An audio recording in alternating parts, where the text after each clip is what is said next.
most teams think that I have the ability to play tackle, but, still some flexibility, and they want to see if I can play guard, too.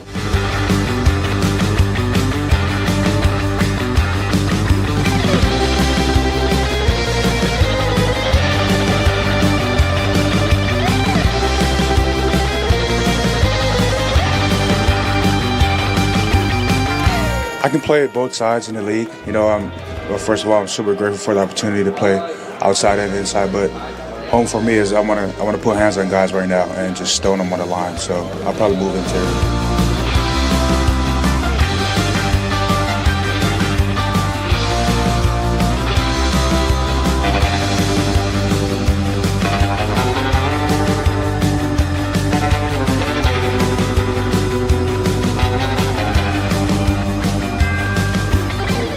Never played guard ever. I wouldn't say it'd be no different. I mean, obviously you're in a smaller box, smaller area. Contact is going to be quicker, but at the end of the day, football is football.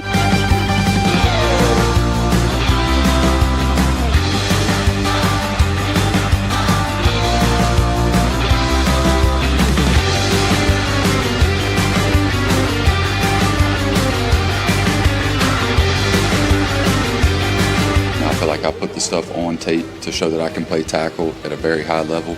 But, I'm willing to do whatever I can to help the team win. And, if you told me that, I was going to start at right guard versus, left tackle being a backup, I'm going to tell you to put me at right guard.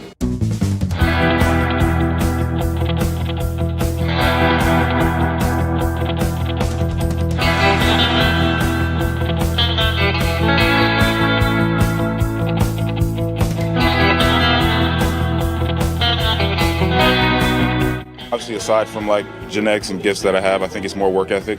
I like to think I'm very ahead in terms of repertoire, pass sets, the way I think of the game, how I diagnose fronts and stuff like that. And then obviously you get all that in your head and you can knock that out before you even step up to the ball. You can play a lot faster.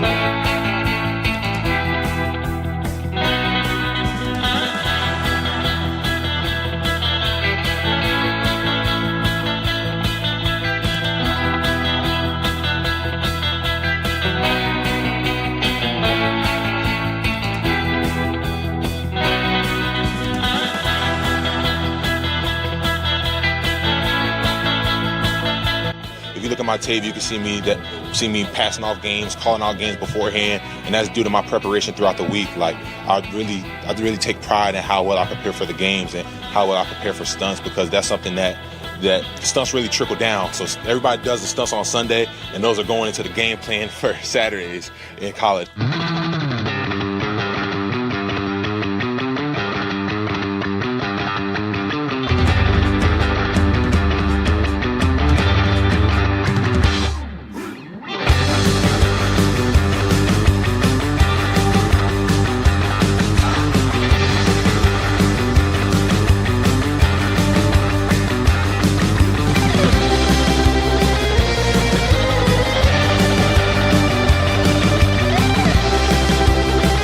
Yeah, well, I played quarterback till the 8th grade year, and then they kind of saw my body frame and said, go have fun on the offensive line protecting people. So I was a pitcher in baseball, so I think throwing a football is kind of a hidden talent of mine. Maybe the team sees that in me.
What's up, everybody? It's Aldo Gandia with another episode of Bear Stuff.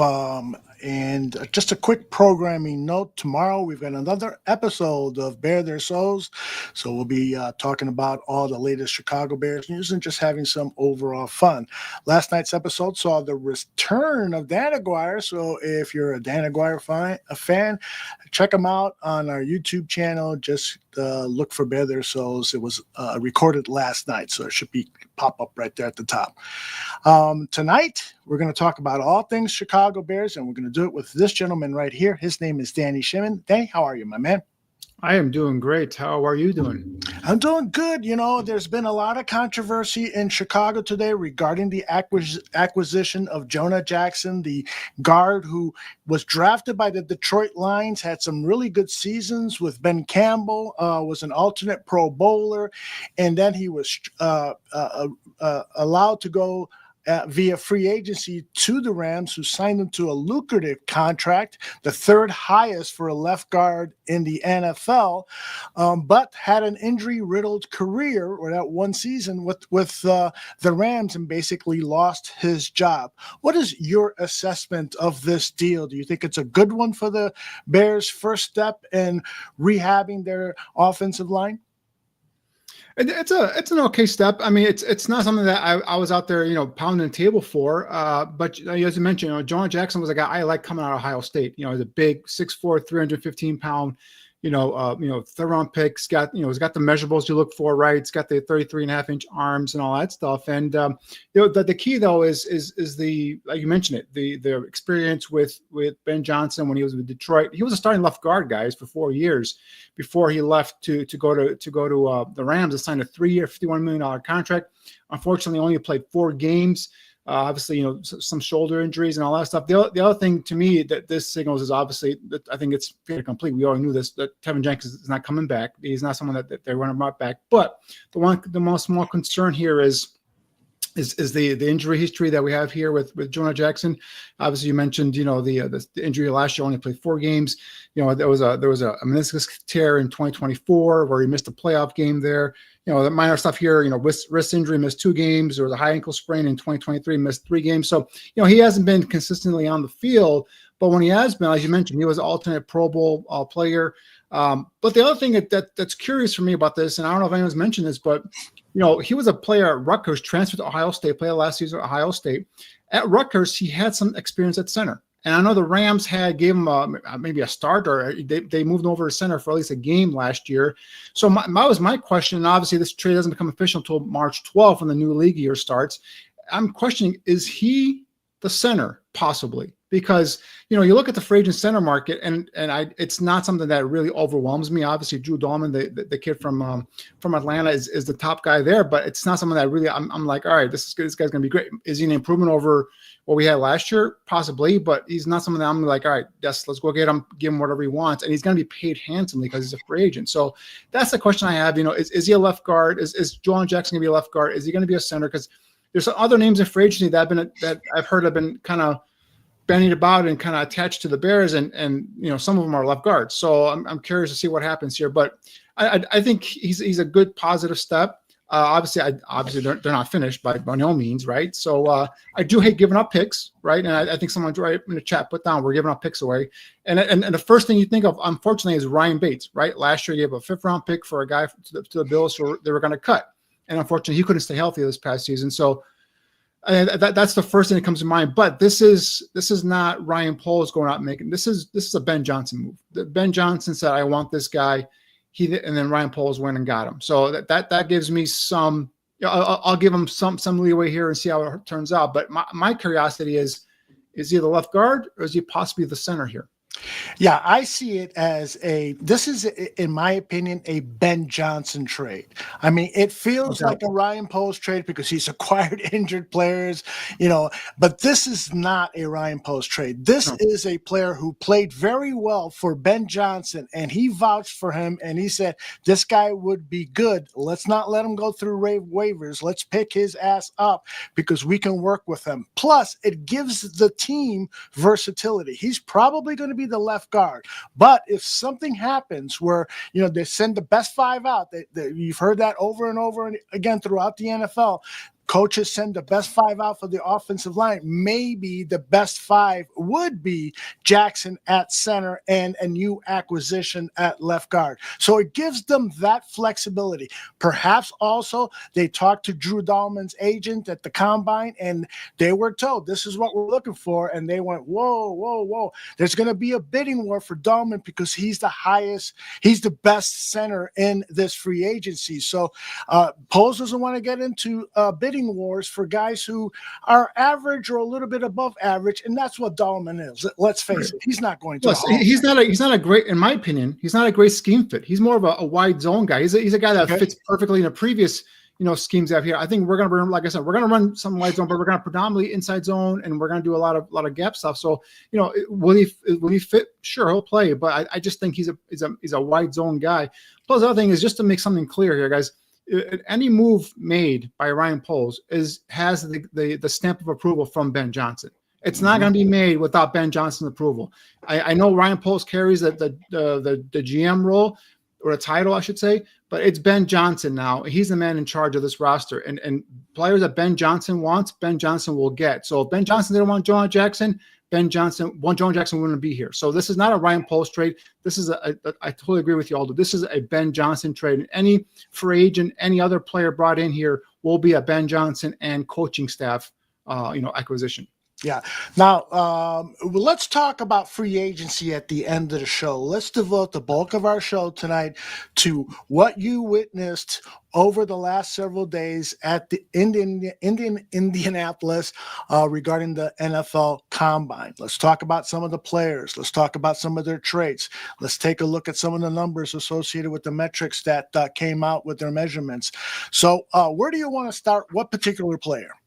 Well, we can go anywhere. Obviously, the needs are running back, offensive line, defensive line, receiver, tight end. So you could pick it, Aldo. We can go wherever you want. All right, why don't we start with the guy who is number one on my list of offensive linemen, and that is Armand Membou. Go ahead. All right, well, Omarian Hampton obviously was a guy that I've done this kind of report on. He's already out on my YouTube page, but he's a kid that's very impressive. You see there in 6'4", 332 with 33.5-inch arm length. He tested very well at the combine. Quite honestly, he tested better than I expected him to test.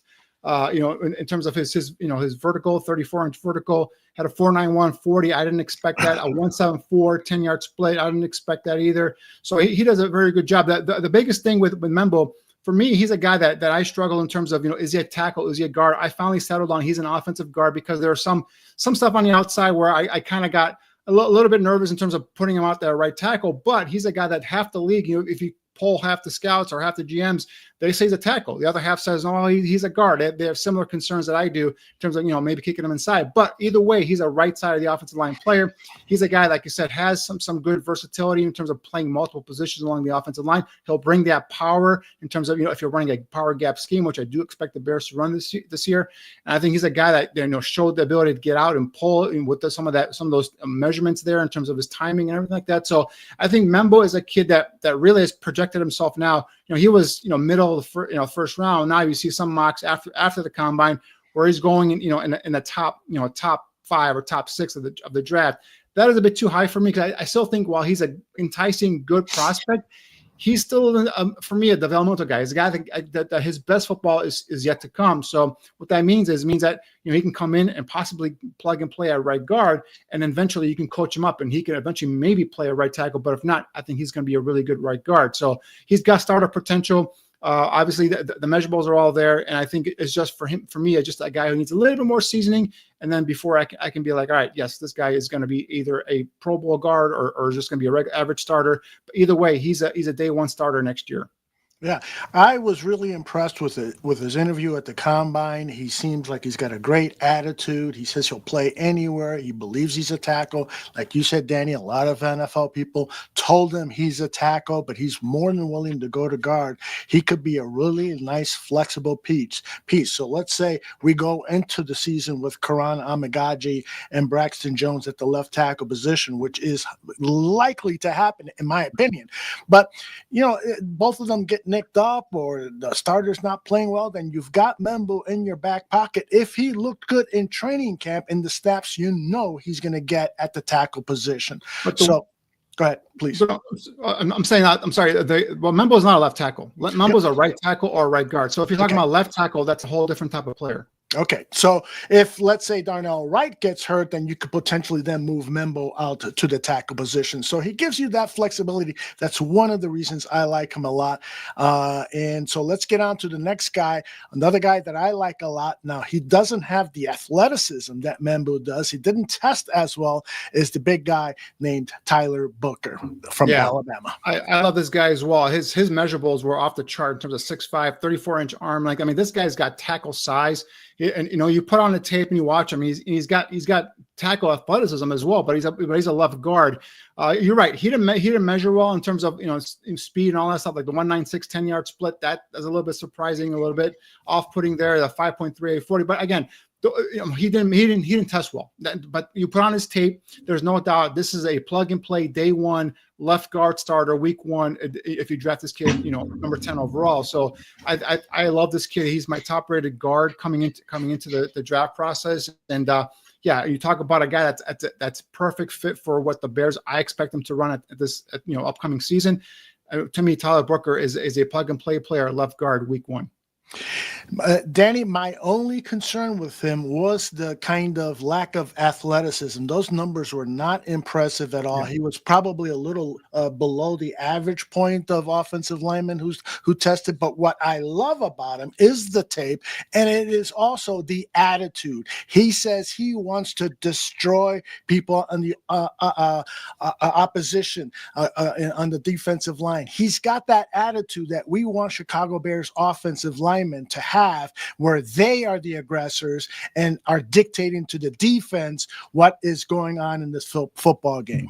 And that's one thing. You always talk about guys that are combine stars, and you always are like, whoa, where'd that come from? And you got to go back and look at the tape. Does that guy play that time speed? Booker doesn't play that time speed. He plays faster than what he times at. So that's why, for me, that was a reverse. I was shocked at the numbers because I thought he was going to come in and test much better than that. But you put on the tape, and he's a much quicker, much more athletic player than what his numbers showed. So maybe he just had a bad day. We'll see what he's probably going to run again at the Alabama Pro Day, and I expect him to improve on those numbers because, like I said, this guy is a plug and play player. I have no doubts about him in terms of being a starter week one.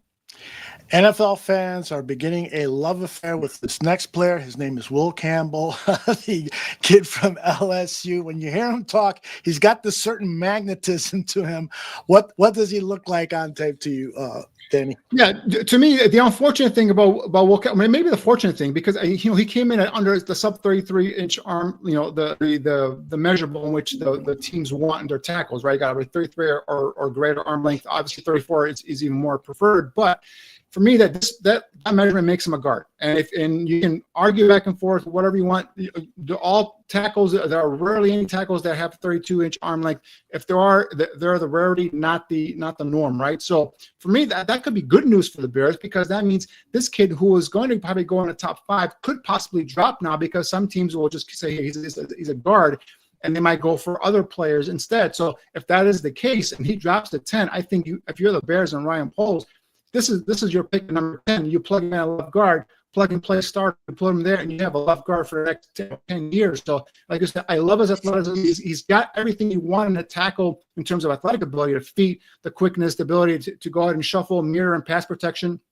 We talked about some of the nastiness. You see him get up to the next level, look to bury guys, but there are certain measurables that these positions they require, and tackle is the long arms, and unfortunately he doesn't have that. But that could be a positive for the Bears because he drops you at number 10, plug and play player left guard there. And he does give you that flexibility too, so that if in an emergency, he can run out to that tackle for a game, or what have you. Gotta love the player. The tape is fantastic on Will Campbell. Let's go to a player that J2K is in the house, and he says he is the best player. Don't worry about the injury he suffered. He's phenomenal in so many different ways, and I'm talking about Josh Simmons. What do you got on Josh? Yeah, I'm right with you there, J2K. I think if Josh Simmons was healthy, he played the entire season, he could possibly be the the first offensive lineman taken in this draft. And you talk about a kid that's got the size, he's got the length, he's got the measurables, he's got the feet to play left tackle. He can play left and right tackle. He was a transfer to Ohio State, played at San Diego State for his first couple of years, started at 13 games at right tackle. So he's got that, experience to play either side.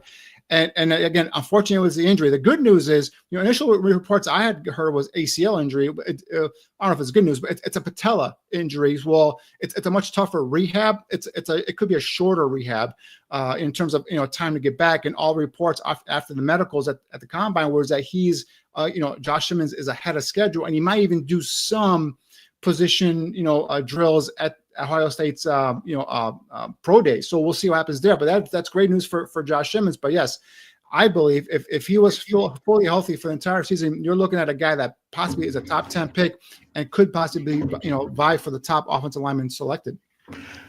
Excellent. Let us move on now to Josh Conerly, the tackle from Oregon. Yeah, Conerly is another one that I kind of struggle with, went back and forth. Is he a guard? Is he a tackle? And I find out I think he's a day one starter at left guard, but he's a guy that can play left tackle, I believe. I just think he thinks he's a little bit more seasoning. I think he can also then step out and be a left tackle. So if we're putting ourselves in the Bear situation, I don't know if he's a number 10 overall pick, maybe if you can trade down, he might be a guy that can get in the middle, high teens or maybe even low teens, if you will. But he's a day one guy. You can plug in a left guard. And once you've come to the realization, hey, Braxton Jones is not my left tackle, I can see where you can coach him up and you can kick him out to the left tackle. He could be your starting left tackle. So again, another guy that gives you that position versatility. I love that 171 10-yard split. Some of the athleticism, you saw there at the combine, with the 505 40. I'm not really concerned about that. It's that 171 where you see him get up to that next level. For me, I put him at guard initially because I figured, there are some concerns in terms of some lateral agility, but there are times where I'd watch his games and I'm like, this guy can play tackle. And there's times I'm like, well, some speed that does pressure him and that does kind of stress him out. So I'm like, it's better off at guard. I just figured you start him at guard and eventually you can graduate him up to possibly being a left tackle. Yeah, I know a bunch of people in the chat room over the past several shows have talked fondly of Josh Conerly, and I think that they're happy to hear your report on him. Let's go to a guy that I know you have talked fondly about in the past, and that's Miles Frasier, the offensive lineman from LSU. Yeah, Frasier didn't time as well as I thought he was going to time. The 179 I think is a bit too high. He might have a better time at the LSU Pro Day if he wants to go ahead and do that. But yeah, this guy to me, we talked about Tyler Booker being a plug and play left guard. This guy to me is a plug and play right tackle. Day one, week one. So the good news is you might get someone like this in the second round. If you can't improve on those times, you might even drop to the third round, which I think that at that point he's a steal. But I love Miles Frasier. He's got ability to play some right tackle as well. He's had that in his career, but I like him. I love him at right guard, and that's where he's predominantly been playing for LSU. So yeah, this kid is a guy that day two can be a real gem, if you will, if you can still plug him and like I said in your lineup, do week one and leave him there and let him play. But yeah, he's another guy. I absolutely love Miles Frasier, and I think this is a guy that potentially you're gonna be like, this guy went in the second or this guy went in the third round possibly. He's gonna be one of those guys that's gonna continue to get better and better as his career goes on. When Simmons went down for Ohio State, this gentleman stepped in at left tackle and played very well. Outside of that performance, perhaps against Abdul Carter in that first game. But he's really a guard, and you like him, don't you? I love this kid too, Jonathan Jackson. Yep, and that's another one that like I said, when Simmons went down, this guy took over and then didn't miss a beat. I mean, he did a great job. Measurables aren't left tackle measurables, but he's a guy that in a pinch, right? You talk about your left tackle goes down. He can click out to left tackle and he can man it for a game, 2 games, 3 games, whatever the time frame is as well. So it gives you that versatility. I love this. I love his toughness. I love the way he goes and clears out when he pulls out and leads the running back through the hole. So it gives you a lot of that flexibility you're looking for, and another good athlete. And again, comes from a winning program, a championship program. So that's always a plus there too. Yeah, I like him a lot. And here's a guy that I am beginning to like a lot. He was fantastic at the Combine press conference talking about his idolatry, so to speak, of Olin Kreutz, and that's Jonah. And I'm hesitating here. I'm going to give it a try. Jonah Savaiinaea. Savaiinaea. Yeah. So Jonah Savaiinaea is like, I just posted his report up yesterday. This guy, I'm telling you, I have the feeling this is a Bears draft pick here. I have no inside information. I just got this feeling when I watched this kid play. He's a right tackle. He's played left and right tackle for Arizona. Last year he played left tackle. He's a guard at this next level, but he's a mauler. He's a guy that will displace defensive linemen. He's physical. He's big. 324, 6'4", 324 pounds. He's a guy that really can get into the pad level of a defensive lineman and displace him. Can wash him down the line there and create holes. You talked about Olin Kreutz. He went to the same high school, St. Louis High School in Honolulu, that current NFL player Marcus Mariota, a former NFL player Dominic Raiola, Tua Tagovailoa went to the high school, and of course Olin Kreutz also went to the high school. So he comes from a school that produces NFL talent. So I really love this kid in terms of, he surprised me in terms of his measurables. I mean, he ran a 1.72 10-yard split at 24 pounds. That is very impressive. That's moving for a big guy. So you talk about, why is that so important?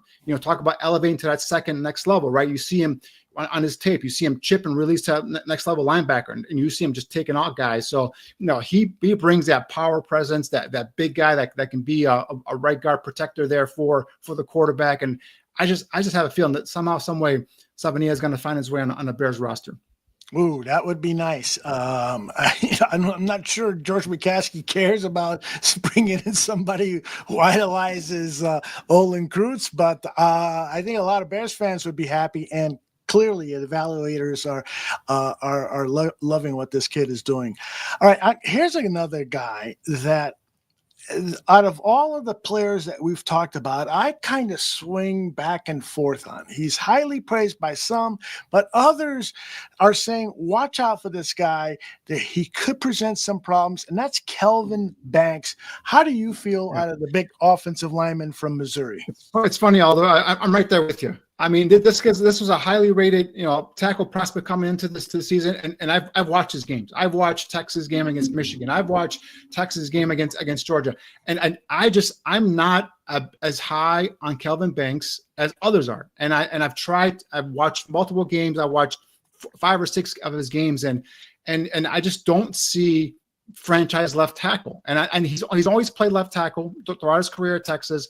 Like I said, highly decorated, highly thought of. But whenever I put this tape on, I see a player, for me, there's no sense of urgency in his movement. You see him elevating to the next level. I don't see that. But then there's other games where, you see him get on the open field and lead the running back, and you're like, all right, you see the athletic ability there as well. So there's inconsistencies there. Maybe some NFL coaching can rectify that. But I see a lot of bending at the waist. I see a lot of lunging. So for me, he's a guard. And that's why I didn't put him at a left tackle. When I did my final summary on him, I projected him as a guard, probably a left guard. But I think some teams will probably give him a shot at tackle. I am not, and I'm glad to hear that you're the same way there. I'm just not as high on Kelvin Banks as others are. Like I said, I've tried to go back and watch multiple games and say, what am I missing here with him? Maybe I'm wrong, and hopefully I am wrong. But I just don't see him as a starting left tackle, and at the next level. I see him possibly being a guy that can have some success at guard. And the one name I keep thinking of is Robert Galvin from Iowa. I know I'm going back in the Wayback Machine, highly decorated, left tackle come out of Iowa, but he was, I think, a top 4 or 3 pick, in the draft, and just never really had success, was always overmatched at left tackle. They kicked him out inside at guard, and he had some success there. So I think that's the path of Kelvin Banks. And again, for me, I have, with some of the guys we already talked about, I have him, for me personally, ranked higher than Kelvin Banks. All right. The last offensive lineman in the list that you sent me, we're going to talk about next. But the people in the chat, if there are other offensive linemen that you'd like to get a comment from on Danny, start writing them down in the chat room. And if you hasn't done the work on them yet. He will. Danny delivers when he says he'll scout somebody for you. And so start writing those names now. Now, the one that you sent me is Gray Zabel, who, frankly, I had not heard the name until the Senior Bowl. You know, I don't watch a lot of North Dakota State University games. And when I do, you know, I'm not particularly watching the offensive linemen, although I should, because they've been turning out some good players. This kid Zabel is grabbing a lot of attention and has moved into late first round discussions. What is your take on Zabel?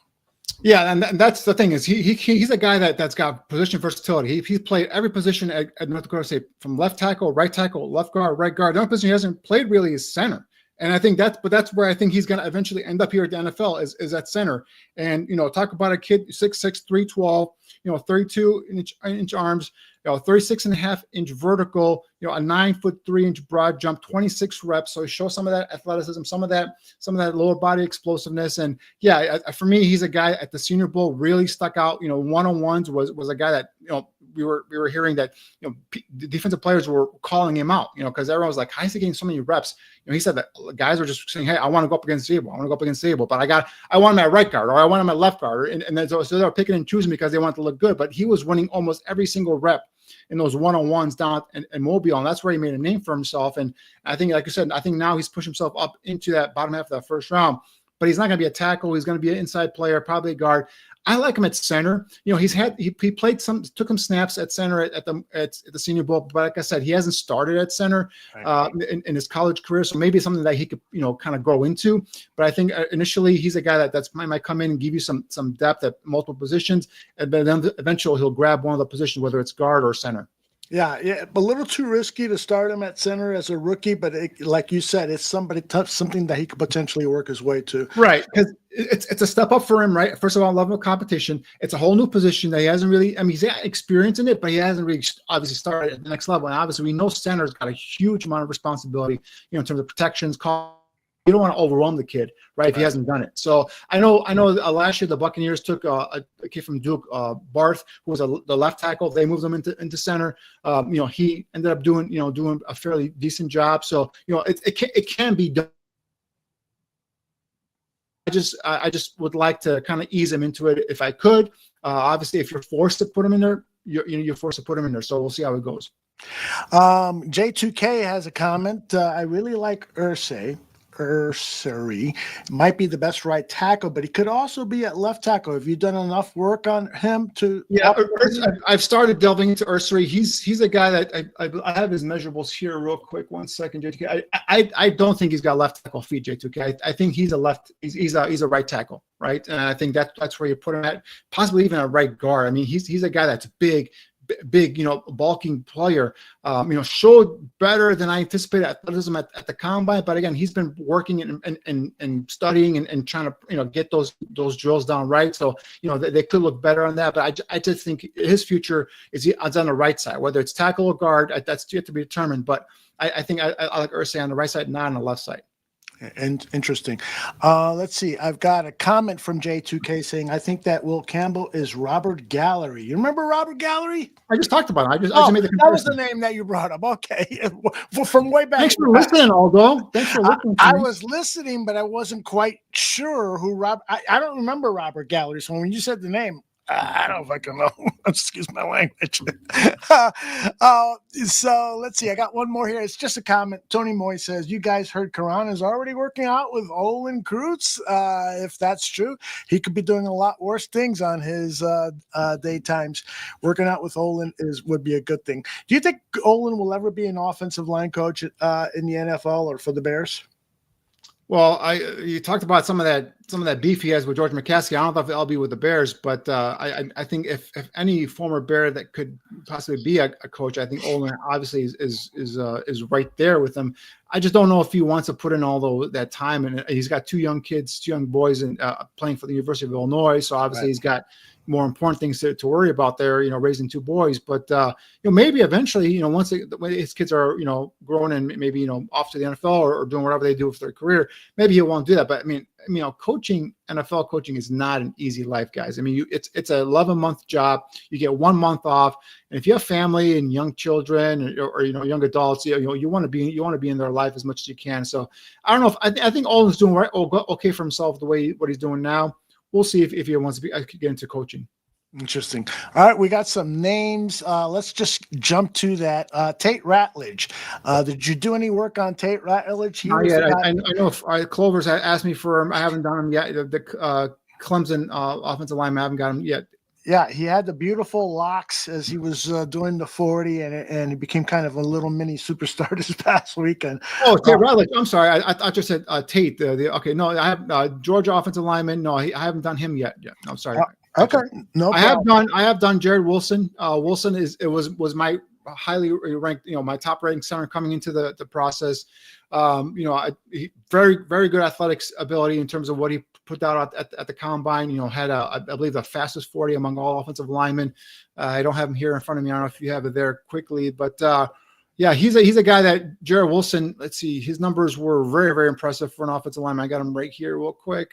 He ran a 6'3", 310, 32 and 3/8 arm length. He ran a 4.8 40, 4.8 440 with a 1.72 split. So he's a guy for me. He's a 1-year starter, so there's a little bit of inexperience there. Athletically, he's got the ability to play. I thought he'd be more of a power guy, but he looks like he's more of an athletic guy. So I think more of a zone scheme might be the best for him. He's got to get strong. There's a lot of times I put on his tape to watch him versus Ole Miss, and all I could see was Walter Nolan just dominate him. And that, I'm like, whoa, what's going on here? But yeah, so 1-year starter. I will elect him. He's probably a day 3 guy, to be honest with you guys. He could bring in there, and he's a guy you can kind of put in and have him just coach up, get stronger. Athletic enough to might be scheme versatile eventually when he gets stronger. I mean, a guy could play gap, could right now could probably be best suited for a scheme wide zone scheme. But for me, he's more like a developmental guy. A guy can come in here and you can develop and give him a couple years, sit back and learn and get stronger, and eventually could challenge for a spot. All right, we're going to change positions now. Let's go over to the tight end position because I'm really anxious to hear what Danny has to say about this first tight end. He is, of course, the son of the Pro Football Hall of Famer. I don't want to play that video because it's got sound on it. I got another video here. But I am, of course, talking about Mason Taylor, the tight end. Go ahead and talk to him, and I'll find the clip. Yeah, 6'5", 251. 10-inch hands. This is a smooth player. I mean, he's a guy I talked about after the Senior Bowl practices. He was a guy I was raving about. I think he went out there at the Senior Bowl and showed out. And I think he is one of the top-rated tight ends in this class as well. Like I said, just a smooth operator. He didn't run at the combine. He'll do all that stuff later on at LSU's Pro Day. But you talk about a guy that's in and out of his breaks. Not much in terms of an inline blocker. Which if you're looking for the Bears, that's a perfect player, perfect complement to Cole Kmet. He's a guy that you could split out what they call the joker position. You can move him, put him in different positions along the line of scrimmage, and he can be a guy that can be a pass catching threat down the football field. But yeah, everything he does is smooth, natural hands catcher. Possibly in that second round range. I think that's a nice compliment. To Cole Kmet, and something that you and I and a bunch of our listeners have been clamoring for is another compliment tight end to Cole Kmet. I think this kid, if you can get your hands on him, Mason Taylor, I think he'd be excellent in Ben Johnson's offense. Now I see him as an early second rounder. You have him up that high? Yes. So let's just digress from the overall discussion and just talk from a strategic point of view. You've got the number 10 pick. You're going to devote that to a trench player, defensive tackle, offensive lineman, hopefully offensive lineman. But so what do you do with the second pick of the top 3 that you have? Would you go tight end? Well, I'm waiting to see what happens in free agency. I think, if we talk about Jonah Jackson. If they go and do what I think they're going to do, I've been hearing they're going to do, which is attack the trenches on both sides of the offense and defensive line. Now you set yourself up where you can possibly get the best player available at a different position of need, right? So, for example, the Bears are going to draft a running back. I have no doubt in my mind they're going to draft a running back, and they're going to draft him high. Okay, the Bears are going to draft a tight end. I have no doubt in my mind they're going to draft a tight end, and then if you want one of these guys, Mason Taylor or something like that, you're gonna have to go second round probably for him, right? So let's see what they're doing, what they do in free agency. See how many holes they can fill. Could they leave themselves with a possibility? Hey, at number 10, we have 5 guys that we can get. Give us a third round pick, and let us drop back down a couple slots and so on and so forth. Now you can play with the board and move back and forth, so on and so forth. But one thing I know, they're gonna draft a running back high. So I've kind of earmarked that second round area for them as well for tight end, for running back, and they're draft the tight end. Tight end is deep, as is running back. So you could wait till a third round to get a tight end or a running back. But if you want a tight end with the caliber of Mason Taylor, you got to go second round with him. Okay, I would agree with that. And so one of the things that I've been playing around with in my mocks is trading that 10th pick down and acquiring a second round pick. Every time that I do that, now it's of course a mock draft generator, so who the hell knows how accurate that will be.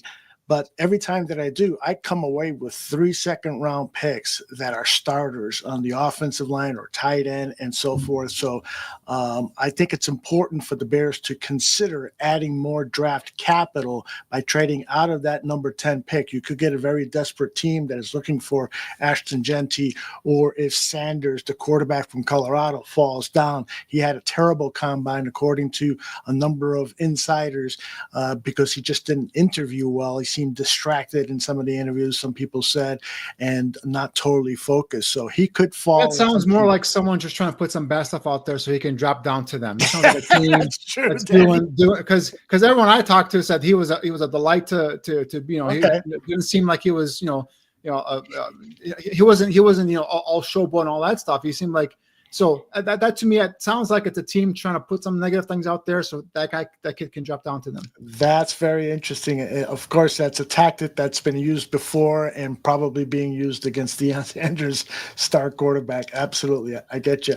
All right. Let's go talking about running backs. Let's talk about Omarian Hampton, the running back out of North Carolina. And I say North Carolina, and people shudder at the thought of us drafting another North Carolinian.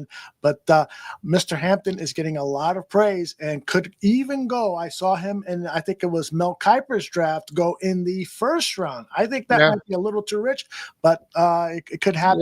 Yeah, I think that could happen now.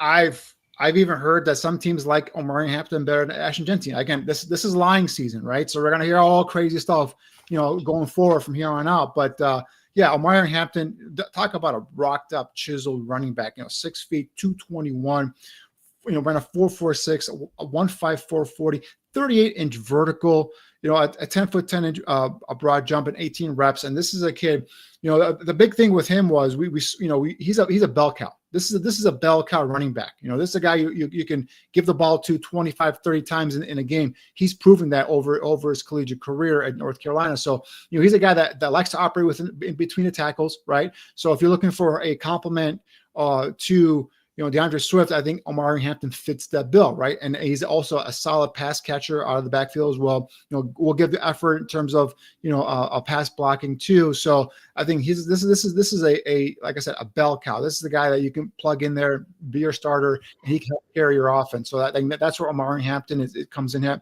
But I think he has done so well for himself in terms of his tape is damn good, and what he put up at the combine.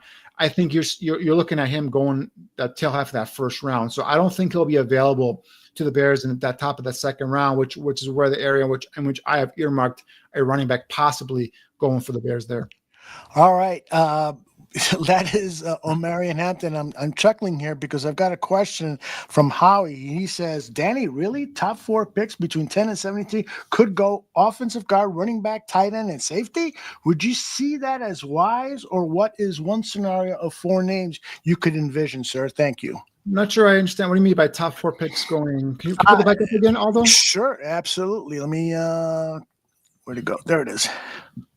Top 4 picks between 10 and 72 could go offensive guard, running back, tight end, safety. Would you see that as a wise as the one that's Arizona? All right. So in terms of you're talking about, I think how you're just saying is, are you asking in terms of top the top 4 picks for the Bears, because they range from 10 obviously to 70, I think 72 or 73. So I think you're asking me in terms of what position of need. It all depends what they do in free agency. If they go and get, like I expect them to get 3 potential starters on the interior of the offensive line, I think you set yourself up there where now you could probably look at the defensive line being the pick at number 10. Again, if you stay at number 10, because you stay at number 10, I think the defense tackle from Michigan, Mason Graham could be there. Kenneth Grant will be there. And the guy that I'm absolutely in love with is Mikel Williams, the end from defense end from Georgia. If any of those 3 guys are there, you could potentially snap one of those guys, take care of your defensive line position need, and then move on. So it all depends there. But yes, so say if you only get one other free agent at the offensive line, say you get a center in free agency, you still have a need potentially a right guard. That's where you can maybe go and grab, if a kid like Membou is there, plug him in on right guard. Like I said, all I said earlier, you can multiple positions. You can play right tackle, you can play right guard. Josh Conerly, if you have an opening at left guard, that could be a position there. Will Campbell drops down to your number 10. So it all depends on what they do in free agency and how that board works for them. But yes, in terms of positions of need, offensive line, interior offensive lineman is a big need for them. Defensive line, whether it's a defensive tackle or a defensive edge guy, is a big need for them. Running back, tight end, speed receiver, and safety is probably the 6th position that needed that you can probably earmark for this football team. Yeah, I think Howie may have misunderstood what you said earlier. I can't imagine Danny Shimon drafting a safety in the first 2-3 rounds. No way. No safety in the first round and no running back in the first round. Okay. So I think that's clear now. All right, let's go on to our next player. Who do we have here from the running back position? Oh, let's go with Travion Henderson out of Ohio State. It's part of that duel that does so well. Yeah, Travion Henderson and Quinshon Judkins, the 2 kids from Ohio State. I mean, these guys, I think, really, really impressed, really helped themselves. Obviously, coming off the season they already had, I think they just went to the combine and kind of just built off that, right? We're looking here at Travion Henderson, 5'10", 202, and a 4'4", 340 with a 152 10-yard split, 38.5-inch vertical, a 10-foot 8-inch broad jump. Well, why do I keep bringing up those numbers? That shows the explosiveness in his lower half and his lower body, and you see this. So what's the difference between the 2 guys, right? All right, so Judkins is 6 feet, 221. You ran a 4.48 40, so a tad bit slower. So Henderson's more of that home run hitter. Henderson is a really good pass catcher out of the backfield. Judkins is more of a power back guy that can get in between the tackles and pound off a guy's the body control, the contact balance that he's got. Judkins, that is, to bounce off defenders and continue is running up the field is very, very impressive. So now, these are 2 guys that I think are going to be, one or possibly both will be in that second round area for the Bears to look at. So, we're looking at guys that can come in here and be, day one contributors, whether it's at a committee with DeAndre Swift or possibly even challenge DeAndre Swift for a starting job. But, Travion Henderson and Quinshon Judkins, I love both these kids out of Ohio State. I think both these guys have bright futures at the next level.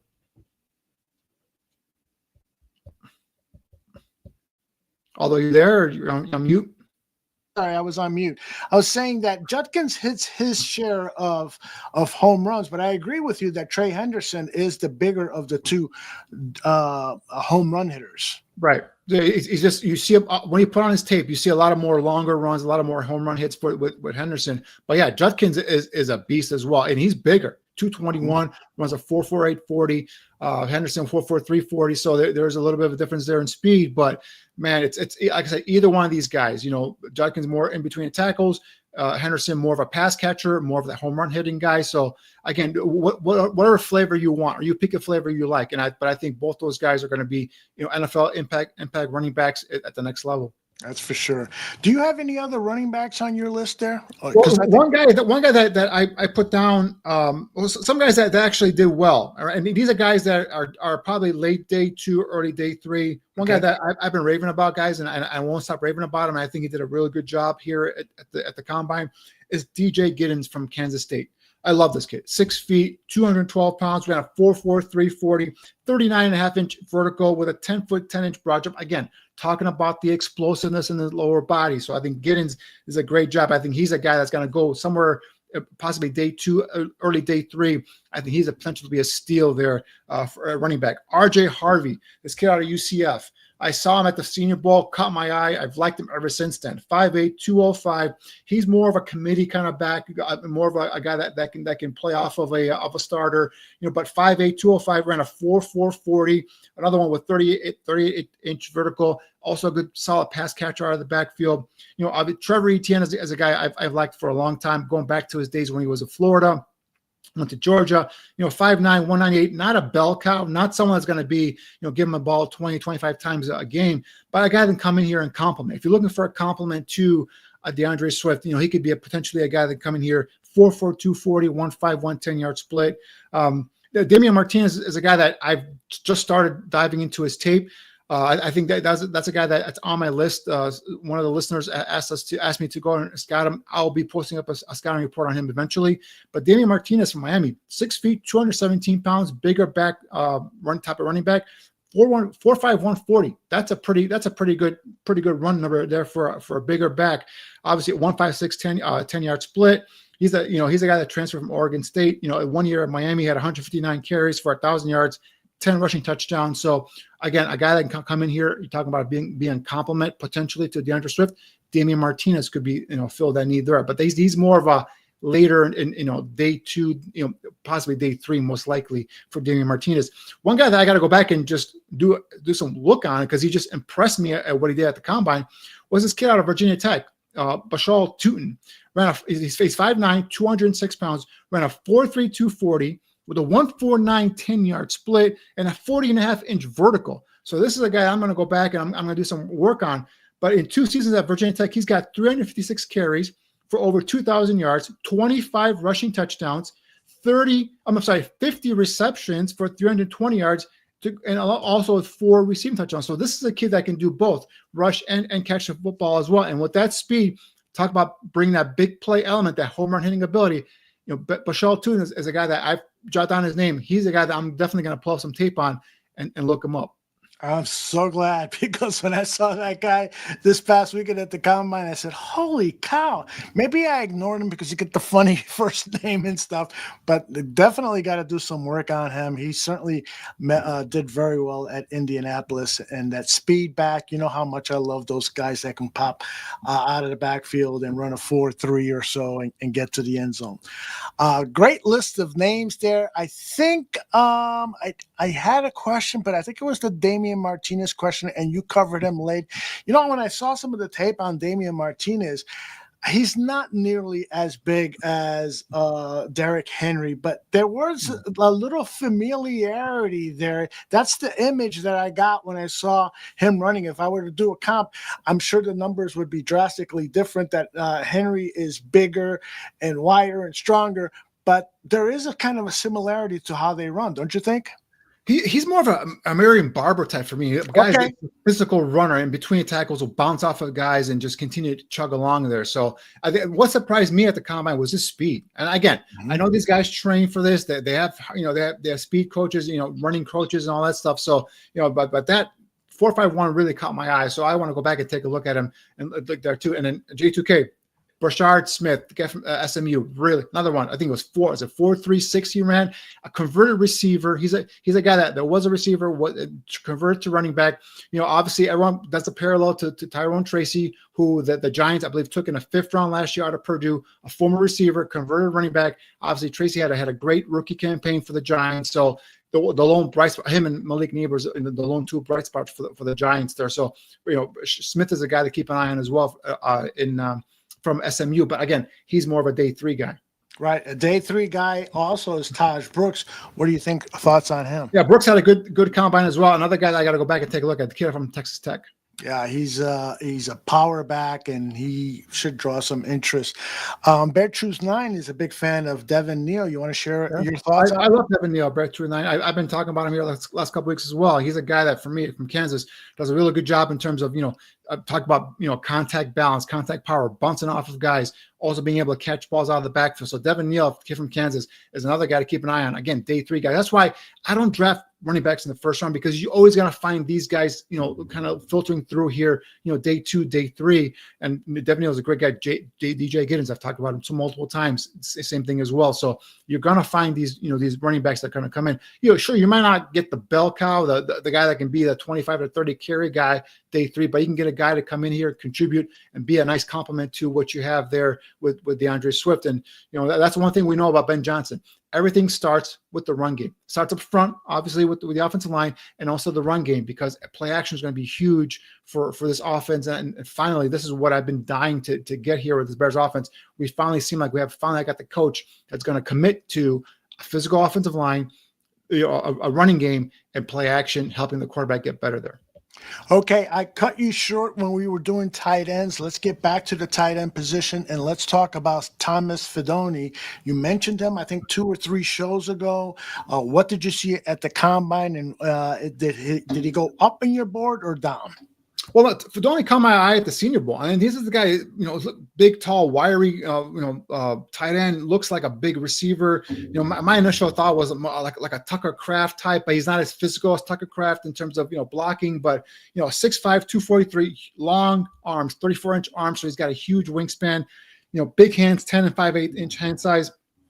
Ran a 4.7 40, which is pretty good for that size, with a 1.57 10-yard split, a 35.5 inch vertical. He's the guy that when I watched him at the Senior Bowl, he would run routes. Not that he created huge separation. Even if he had a safety on top of him, he's really physical at the catch point. He's the guy to go up and make a play over a safety or over a linebacker. Doesn't show any fear going across the middle. So again, we're talking about a guy that's a nice complement to a Cole Kmet, a guy you can stretch out and play that joker position, if you will. I think Thomas Fidone II really kind of continued the momentum that he built, at least in my opinion, built at the Senior Bowl, went to the combine, and I think he did well for himself. And I think he's an early day 3 guy too there. And the tight end, the running back group, guys, is deep. And I think we're going to get good players going day 3 in that position, those 2 position groups. On your list, you had Terence Ferguson. I'm anxious to hear your report on him, because the Lance Zierlein is going to be Greg Gabriel's guest next Monday. In his report, he said Ferguson can stand to get a little tougher with his blocks. And so I wanted to get your thoughts on that. Yeah, he's not a guy I'm going to line up in day 1 at the wide position and say, all right, go block this defensive end. So he's a guy that obviously has got to get better. But I mean, for me, it's again, he's a guy at 6'5", 247. He gives you that ability to stretch the seam a little bit at 4.63 40 with a 1.55 10-yard split, 39-inch vertical. So we talk about again, who's got some explosiveness in his lower half. He's not as long, if you will, as Fidone is. He's only got 32 and 7/8 arm length. But again, as the guy that played in a high-powered offense, you saw him, be able to make catches over the middle, make contested catches over linebackers and over safety. So it gives you more of that rugged look.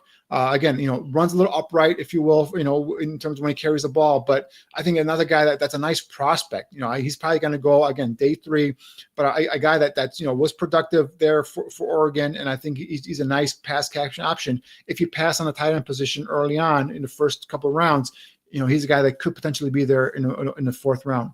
What did you say his 40 was? He ran a 4.63 40 at 6'5", 247 pounds. That's not bad at all. That is not bad at all.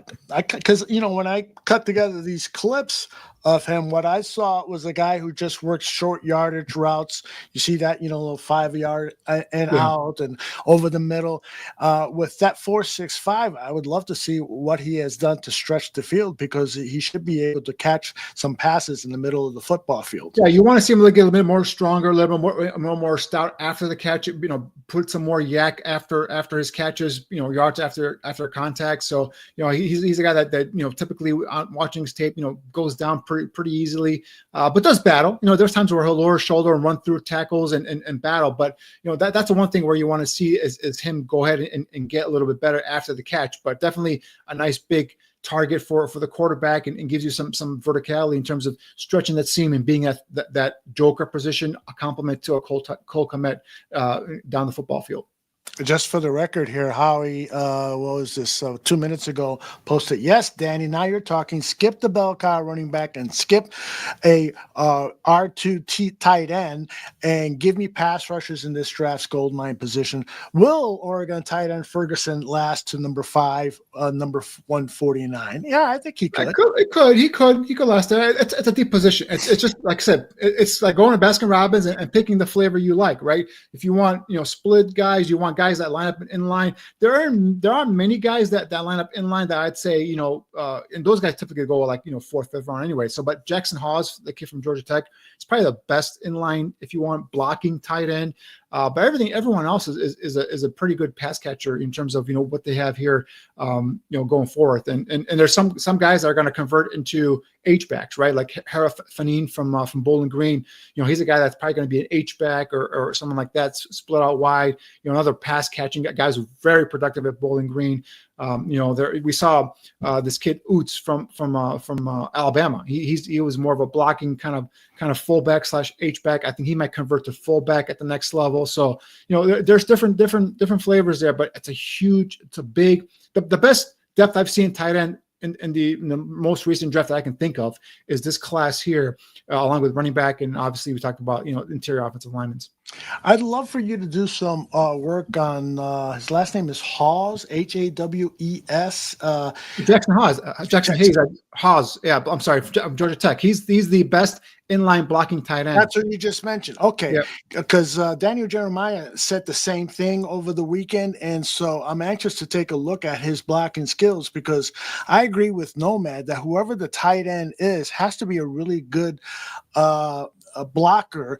And do you agree with Nomad when he says that the next tight end should also be able to play the fullback position or that U-back position? It depends, right? I'm trying to think. Detroit, because everything I do now with this new coaching staff, I go back and see what they've done in the past. And correct me if I'm wrong, guys. Detroit didn't have a fullback, just a fullback, right? So they have a number of tight ends. So that's what I think. Like this team only has one tight end currently on roster after they released Gerald Everett. So they're going to get tight ends. They're going to get a tight end in free agency. They're going to get a tight end in draft, right? So they're going to have at least three to four tight ends on the roster, maybe more going into training camp. They may carry 4 tight ends, going into the season. So, is one possibly being, a guy that can double for a fullback? I'm not sure. Like this kid Oots from Alabama is a guy that played tight end, but he's going to probably be more of a fullback here at the next level. There are some guys, maybe Jackson Hawes, that we talked about from Georgia Tech. He's 6'5", so him as a fullback, I don't see that, but he's more of like an inline guy. So there's different ways you can do it, and you can split it up in terms of how you can have a lead blocker for him. But a lot of times I don't recall Detroit using a fullback. To be honest with you, they had a lot of tight ends, leading the way. So we'll see how it goes here. But and the other thing we have to keep in mind is the one thing I always kind of try and catch myself is I always say, let's go back and see what Detroit did. But we got to forget this team. There's gonna be a principle, right, that he brings with him to Detroit. Obviously, physical offensive line. We talked about the running game. We talked about play action. But the offense is going to look different than what they have in Detroit, because he's going to build it around Caleb Williams, and we're going to see more rollouts. We're going to see more stuff where we see Caleb on the move and away from some of the pressure package. So we kind of get used to see what he does. But the basic is going to be offensive line, physical offensive line, run game, play action. Excellent. All right, I've got 6 questions in the queue from Tom Flex, J2K, Bear Truth 9. Howie just posted something, and one request. We're going to get to those, but hey, Minister, how are you? Minister Charles Johnson is with us. Every time he joins us, he blesses the show, and we've been doing fine. So continue sending your blessings. All right, but Danny and I are going to continue along the names. We were at the tight end position. Do you have another tight end, or should we move to a different position? We can move on. All right. So why don't we then look at the wide receiver position? I'm anxious to hear your thoughts on Jaylen Noel, one of the speedsters that could be available in late day 3. There's my guy. Did you forget that, Aldo? That was my No, guy I from the didn't Senior forget. Bowl. I love this kid. Jaylen Noel. Yeah. I was raving about him after the Senior Bowl. I couldn't stop talking about him. He was really impressive. He went on, and again, another one that took that momentum that he built at the Senior Bowl and went to the Combine and put on a show. I talk about, he's 5'10", 194, ran a 4.39 40 with a 1.5 110-yard split. And I've been talking about bringing an element of speed to this offense, and this is what this kid brings you. He's 41.5-inch vertical, 11-foot 2-inch broad jump with a 6.82 three-cone time right there. Also had 23 reps at 225 on the bench. So this is a kid that's got big play potential. Last year, 80 receptions for 1,194 yards, average almost 15 yards a catch with 8 touchdowns, and he gives you return ability. He's got a punt return and kickoff return ability as well. Now, the only thing that I would kind of put down if I'm picking at him as negatives would be shorter arms, a sub 30-inch arms, so it doesn't have a big catch radius, and is smaller than what I like in terms of hands, 8 3/4. But this is a guy you can utilize if you're Ben Johnson in multiple different ways. We saw it at Iowa State. They line him up in the backfield. There are jet sweeps with this guy. They pitch the ball to him. They line him up in the slot. They line him out the outside. We talk about bubble screens, slip screens.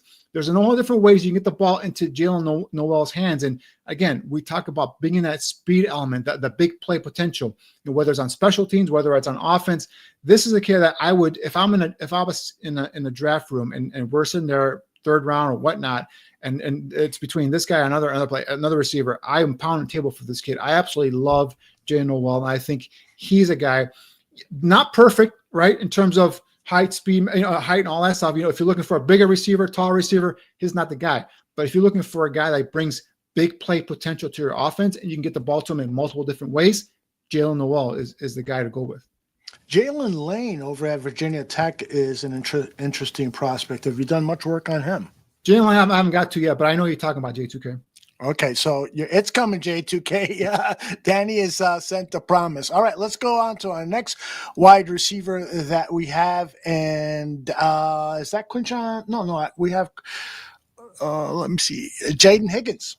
So Jaylen Noel's teammate, Jaden Higgins, and this is a different type of body receiver, right? This is more of that bigger body receiver, 6'4", 214 with 33 and 1/8 arm length. He's got a bigger catch radius. He had a really good time, a week down at Mobile as well.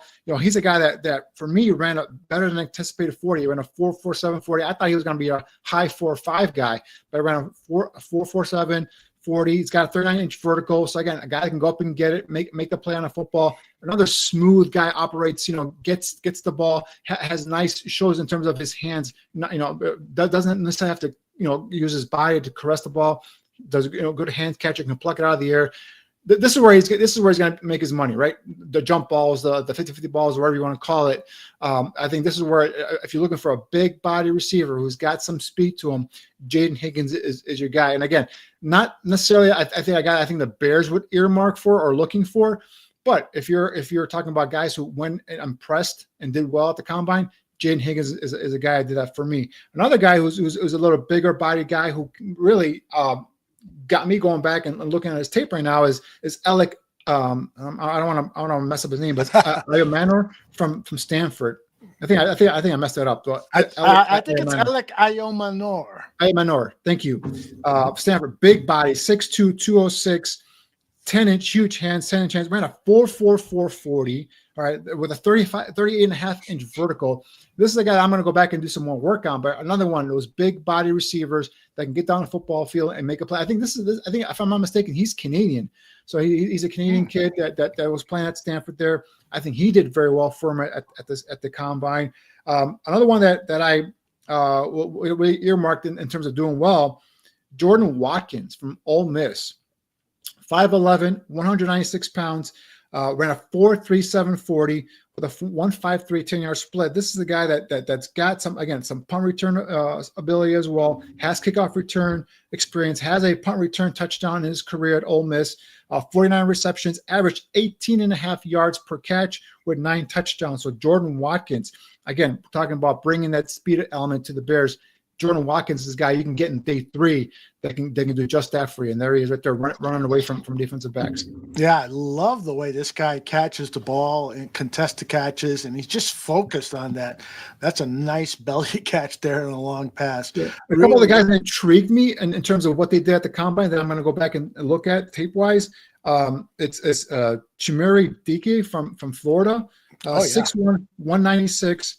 Ran a 4.3, 4.40, a 1.51 10-yard split. This is a guy averaged 18.6 yards a catch last year in Florida with only 2 touchdowns, but it's getting 783 yards, 18.6 yards a catch. So DK is a kid I'm going to go back and do some work on here, the kid from Florida.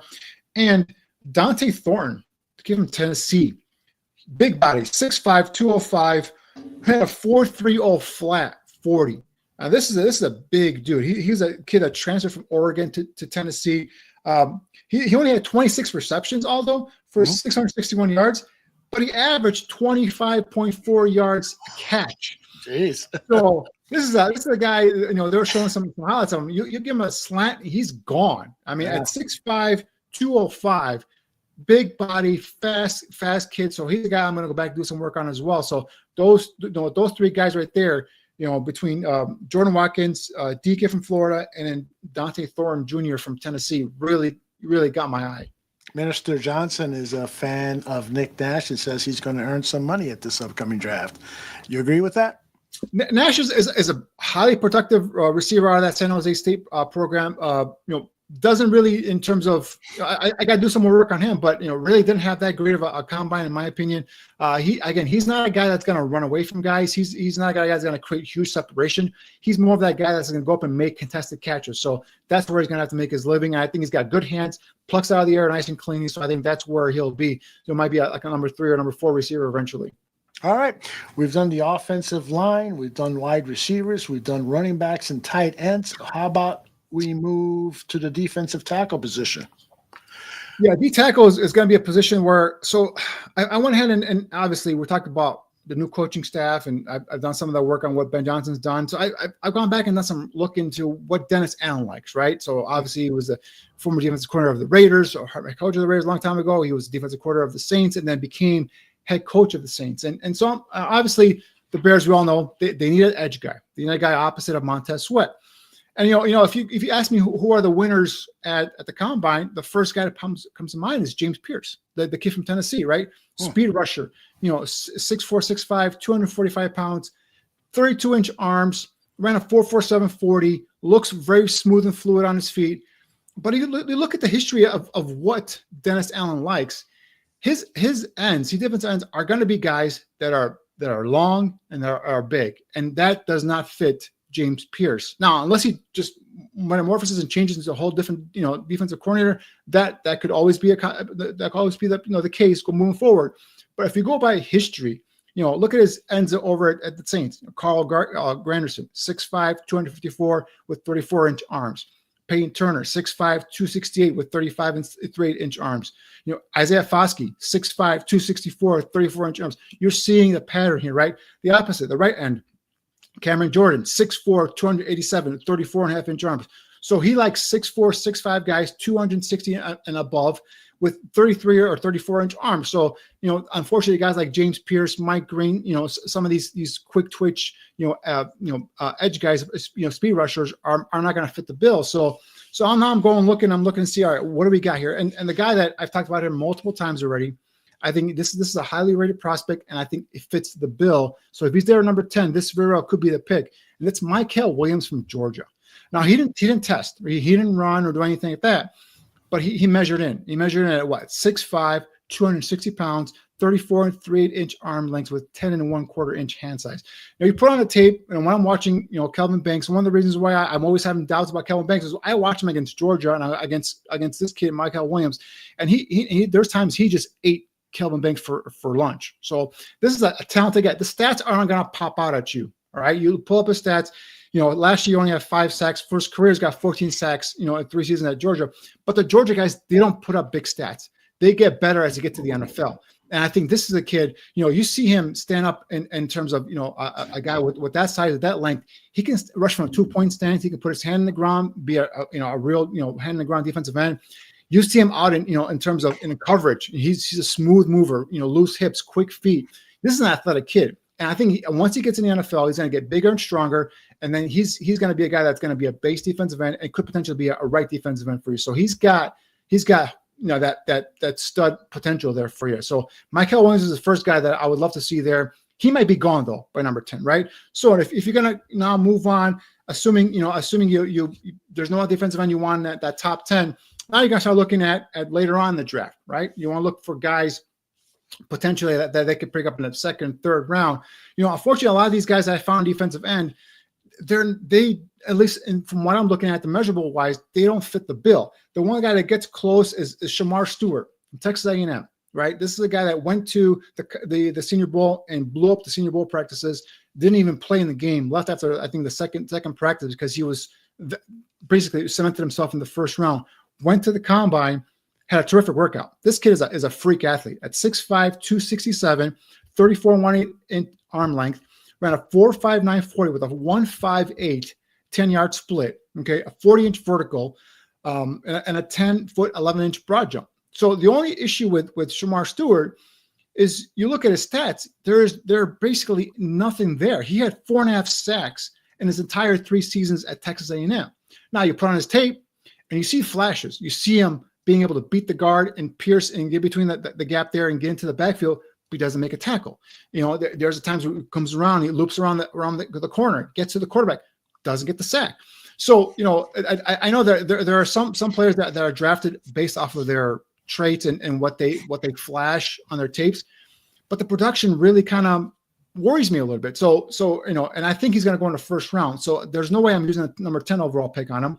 Now, if you want to trade down and get in the 20s and he's still there, you can take a flyer on him. I can see you going with this guy in terms of, with his traits, but it's not something that I'm saying, all right, pound on the table, go get Shamar Stewart, because he could be great at the next level, but I have my concerns with him. I have my concerns about in terms of how this kid projects at the next level. You got to be able to finish. You got to be able to get those sacks, get those tackles for loss. Even though you're there, but you're not finishing. And that really concerns me. So moving forward, right? There are a couple other players you're looking at into day 2 or day 3 possibly. The one guy that I want you guys to keep an eye on, again, Georgia kid, stats are not going to pop out. But this is the guy that's got the frame, it's got the size, and it's got the potential, okay? Tyron Ingram-Dawkins from Georgia. He's 6'5", 276 with 33.5-inch arm length. Again, this is the guy that ran a 4.86 40, a 1.69 10-yard split. And again, that's where I'm looking for, is that 10-yard split, because that's where you can see if this kid has that burst, that speed to get after the quarterback. The 40s are great, but man, if your defensive lineman is running 40 yards, it means something bad's happened on defense. So I'm not really hovering on that. The 1.69 10-yard split is what I like there. 36-inch vertical. That's that explosiveness in his lower half. Why do I like Tyron Ingram-Dawkins? Strong at the point of attack, can take on a double team, can stack and shed and find a ball carrier. Has an athletic frame. Is good overall in terms of athletic ability. He's inexperienced though. He's played 37 games with only 10 starts. He's been a reserve basically for his entire collegiate career at Georgia. But you look at his potential. You look at that frame. You look at the size. You look at the length. And this is a guy that I can see them bringing in and saying, all right, a year or two, we'll mold you. We'll get you into coach you up. And this guy has the potential of being a next Cam Jordan, that type of explosiveness he's got in his lower half. So again, stats are not there. Cam Jordan's a big name to throw out there. The only reason I throw it out there is because of the frame and the length and what he shows in terms of his ability to bend around the corner and be that disruptive, physical defensive end a la Cam Jordan. So this is a guy to keep an eye. Again, this is more of a day 3 guy, but unfortunately the defensive ends in this draft don't really fit what Dennis Allen typically in the past has looked for. So I think that's where the defensive end position might be something that they look for to address in free agency. You're on mute, my friend. And I didn't want anybody to listen to me sneeze and all that stuff, but that was a great presentation of those defensive linemen. There are some intriguing guys like Kyle Kennard, later in that are day 3 picks, and that could potentially be big time contributors for football teams, right? Kyle Kennard, I think it's a second round pick. Although I don't think Oh, he's a day 3 pick. He could sneak into the bottom half of the first round. We'll see, but he's got that traits, man. He's 6'4", 254, 34-inch arm length. And you might be like, all right, Danny, so why isn't he on your list? He's a guy I looked at. He's a guy I thought about long and hard. But he's a long strider. He's got that short area burst and short area quickness. But he's a guy that is not someone that can stop the run right now. He's thin. He's got a thin frame, athletic as hell. Right? If you want to bring him in and make him a situational pass rusher, that works fine for me with Kyle Kennard. It was a Georgia Tech kid, went there for 4 years, transferred to South Carolina last year, and was the SEC Defensive Player of the Year. Had 11.5 sacks. Big time numbers, big time production. Kyle Kennard, I absolutely love this kid. I love the explosiveness. I love the bend around the corner. I love the weight, the length, and everything like that.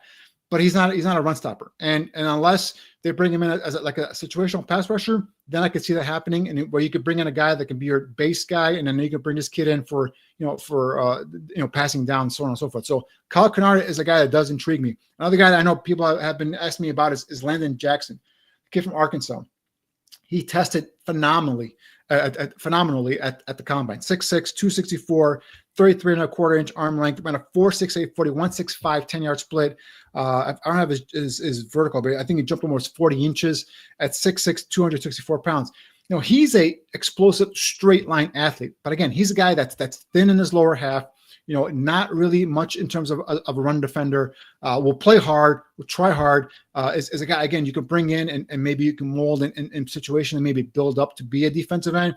But again, if you're looking at impact guys, and I think Jackson's going to go second, third round. So I just think that, he's a guy that you could possibly think about, but, not a guy that you can come in and say, all right, day one starter, for example, opposite of Montez Sweat. So that's why I don't see that, other than Mikel Williams, I don't see those guys in this draft if you're talking about day one starters at defensive end opposite of Montez Sweat. Yeah, good stuff. Good stuff. I got you want to move? Did you cover everybody on the defensive line? No, those are defensive edge guys. I haven't gone to defensive tackle yet. Okay, let's tackle the tackles. Tackle the tackles. All right. Let's one more guy on defensive end guy. Sure. Again, a traits guy. Production isn't quite there yet, but I love his motor. I love the way he plays with the physicality, and he's got the size. And that's Savan Jones, another Senior Bowl guy. Really look great down in Mobile.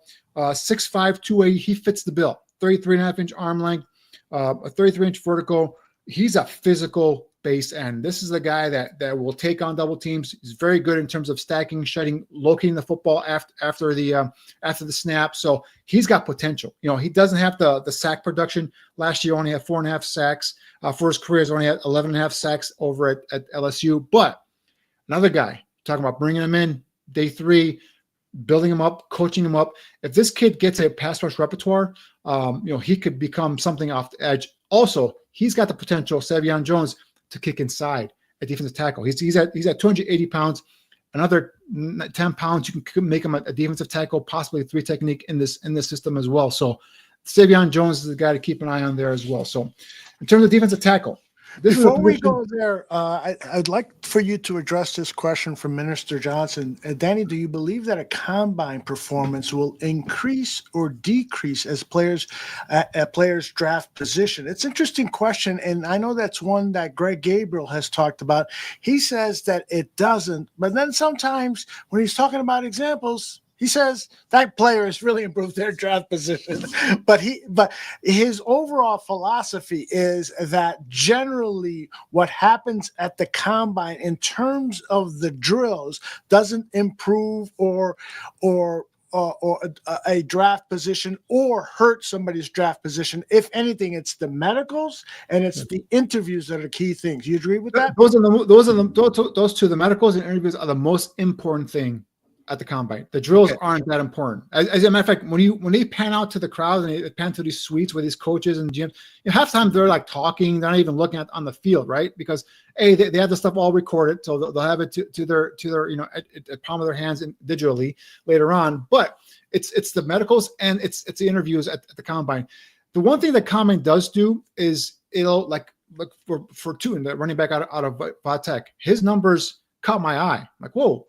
I hadn't thought of him as being a potential draft pick, but now I look at those numbers and now I'm going to go back and look at his tape. And now you can make yourself, You can catch someone's eye with the production or what you do at the combine, i.e., Bhayshul Tuten. You can also hurt yourself in terms of, they come in with high expectations, and then you run a time that is not up to what everyone expecting. Now people are saying, what's going on? Did he add weight? Is he not in shape? So there's questions there that teams go back, but the tape is your resume. What you put on tape is what teams look at, and that's basically what they draft you on. Then the interviews, and then the medical. So that's why those three things are most important. But the combine can help get attention to your tape, more attention, or if you do bad, could cause some teams to go back and do some more digging and ask some more questions. Famously, right? Terrell Suggs, remember he ran a 4.7, 4.8, something like that. That wasn't expected. His tape was phenomenal. He was a top 5 pick, but that 4.7, 4.8 scared Jerry Angelo. Okay, he ended up passing on him. Lo and behold, Terrell Suggs goes, and he's a Hall of Fame player. Unbelievable. And I love how Greg puts it too, along with what you just said. Greg says that scouts are investigators, they're detectives, and what the combine drills provide are potential evidence in what your case may be for or against a player, and I think that's a really important way for us fans to look at all of these drills. It's just evidence to prove whether this guy is as good as you thought he was, or as bad as he thought it was, or just some evidence. Case in point, I was watching the combine with my son, 11-year-old, and I said, if a receiver came up and I said, this guy's going to run a 4.44 or something, and then he ran a 4.4, and he's like, how'd you know? I'm like, because I watch him on tape. And all it does is that just kind of cements to me that what I'm seeing on tape translate to his testing numbers. Now, if I expect him, Tyler Booker, I just talked about earlier, I didn't expect him to run that slow a time, the 10 or the 40. Now I was like, I know Tyler Booker, I'm not going to question him in terms of as a player, but maybe he had a bad day, right? So that's the thing you got to go back and say, all right, what does he run at Alabama's pro day? If the expectation is he should run better times at Alabama's pro day. If he doesn't, now we're like, all right, is there an injury we don't know about? Why is he not matching what we expect to see on tape? So those are the questions where you kind of like, you either the combine performance cements what you've been seeing on tape, or it could lead to some questions like, wait, I saw something different on tape. What's going on here? A lot of times what you see a guy on tape that runs a 4.6. You look like this guy's a 4.6 guy receiver. He runs a 4.440. Like, whoa. So that's where the training comes in. That's where these running coaches and who have trained them for months and months after the college football season ended, that's where they go out. They've been just practicing. They've been losing weight to get that better 40. But then you're like, all right, all right. If you think he's a 4.6 on tape, he runs a 4.4. That tells me he lost some weight and he's probably been training for this. So just go off what you see on tape. Yeah, great point. And I'm glad to hear that you and your son are watching tape together. You mentioned it to me earlier last week when we talked. And he's helping you with your website, Shimon Draft Scout, all one word. He's my video editor. He's been doing a great job of editing all my videos for me. That is so cool. So he's getting into the business. You might be grooming the next head of scouting for the Chicago Bears. Who knows? Hopefully I can live through him vicariously. Yeah, we'll talk a little bit more about your YouTube channel at the close of this show, and I've already asked people who are watching live to please subscribe to Danny Shimon Draft Scout. That's his YouTube channel. I'm going to follow your lead here. Who's the next player you want to highlight? So we're going to go to the defensive tackle position, right? This is where I think there's more options here for the Bears, and I talked about in terms of going back and seeing what Dennis Allen did with his defensive ends. I talked about some of the measurables he looks for, because the one thing we looked at here with Dennis Allen is that he's got a track history. He likes certain players, right? So again, we talked about guys inside. He wants guys who's 300 plus pounds, right? Look at the Saints. Brian Brzee was their first round pick a couple years ago when he was there. 6'5", 305, 32 plus inch arm length, 1.66, 10-yard split. So he wants guys that are big, that have good length, and are quick in terms of that 10-yard split. They can get after the quarterback. Nathan Shepard, 6'5", 315, 179, 10-yard split.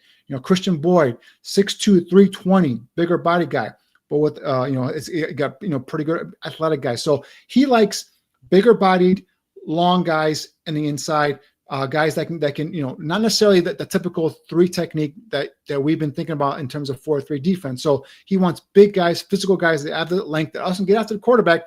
But the main thing with Dennis Allen is you got to stop the run first and foremost, whether you're a defensive end or a defensive tackle. So keeping that in mind, I'm looking at some of these players here. And again, I've gone to the combine. I've created my YouTube page. I've scouted here for the bar room with specifically the Chicago Bears team needs and scheme in mind, right? So the first defensive tackle I look at is this kid, Derek Harmon from Oregon.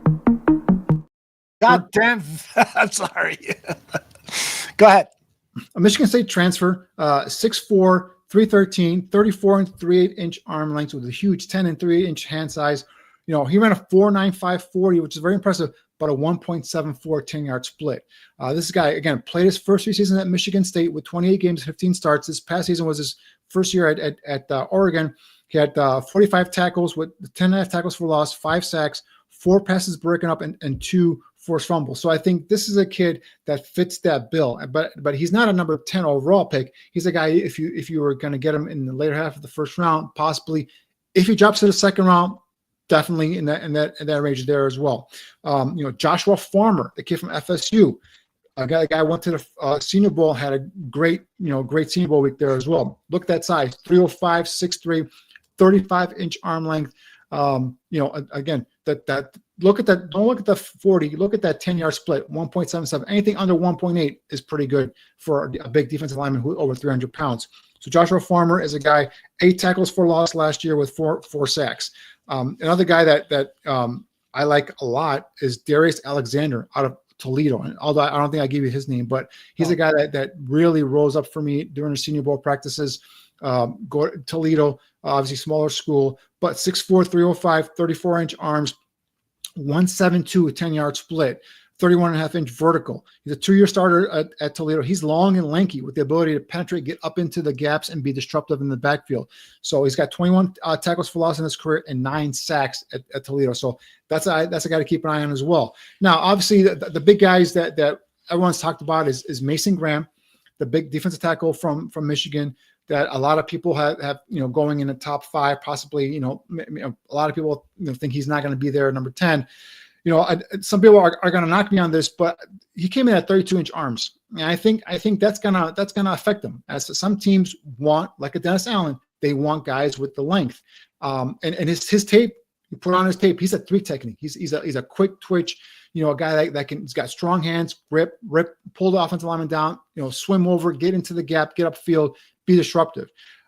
His numbers at Michigan weren't eye-popping in terms of his stats. Only had 18 tackles for loss for his career, 9 sacks, and 1 forced fumble. But he's a guy generally considered, if not one of the top defensive tackles in this draft. So I think if he's there, number 10, he's heavy into consideration, even though he hasn't fit the criteria in terms of overall length. However, I think if he's there and his teammate is there, Kenneth Grant, I think that's where the debate starts in the draft room. And I think Grant, first of all, 6'4", 334, 33.5-inch arm length, 10 and 1/8 inch hand size.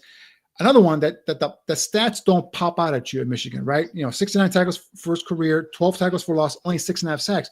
But with Grant, the difference between Grant and Mason Graham, Grant's a more of a power guy. He's more of a guy that, he's not quick twitch like a Graham is, but he's a guy that can take on double teams, that has some quickness in terms of penetrating into the gap and getting back there. I think if you put these two up together and ask Dennis Allen to pick one, I think he goes with Kenneth Grant over Mason Graham. So if that situation arises where some of the top offensive linemen are gone, or if they address the offensive line in free agency, and now they're looking at defensive linemen, and Mikel Williams is gone from Georgia, and there's a kid like Mason Graham and Kenneth Grant are both there, I wouldn't fall off my chair if the Bears go with Kenneth Grant based off what we've seen Dennis Allen like in previous stops with the Saints. So those are some of the names to keep in mind. Obviously, we talked about my YouTube page. I've been doing offensive linemen now. I'm going to start flipping over to the defensive line side, edge guys. I'm going to do defensive tackles, and then we'll come back around after free agency, do another round of offensive linemen. But next up, I'm going to start breaking these guys down and giving you guys scouting reports in terms of Graham, Grant, Harmon, and obviously there's Alexander, some of the other guys that I've mentioned here in terms of seeing what what looks like Dennis Allen likes in terms of, the type of player and types of prospect he wants to bring into the Bears. Great stuff, Danny, and very impressive, your presentation and your evaluation of these players. And Keith has donated $5 to you, and he asked, why isn't Danny Shimon in player personnel? If I owned an NFL team, I'd hire him in a heartbeat. You want to tell him the story? What happened, Danny? In terms of? You got married. Marriage ruins everything. Well, yeah, it's one of those things. Married, divorced, 2 kids. That's right. But Danny has interest in scouting, and he does so professionally. Keith, he does jobs for scouts. They will call. Agents. They will call Danny and ask him, to give a profiles on certain players they're considering being the agent for. Mm-hmm. So it's great, and we're very lucky to have him here at the Barroom Network. And Keith, since you say you just joined us late, make sure you subscribe to Danny's channel, which is Shimon Draft Scout. There it is. There, his YouTube channel, Shimon Draft Scout. All right, Danny, take it away. Who's your next player? Yeah, so those are my main guys. Now I also did there was a couple of safeties that caught my eye.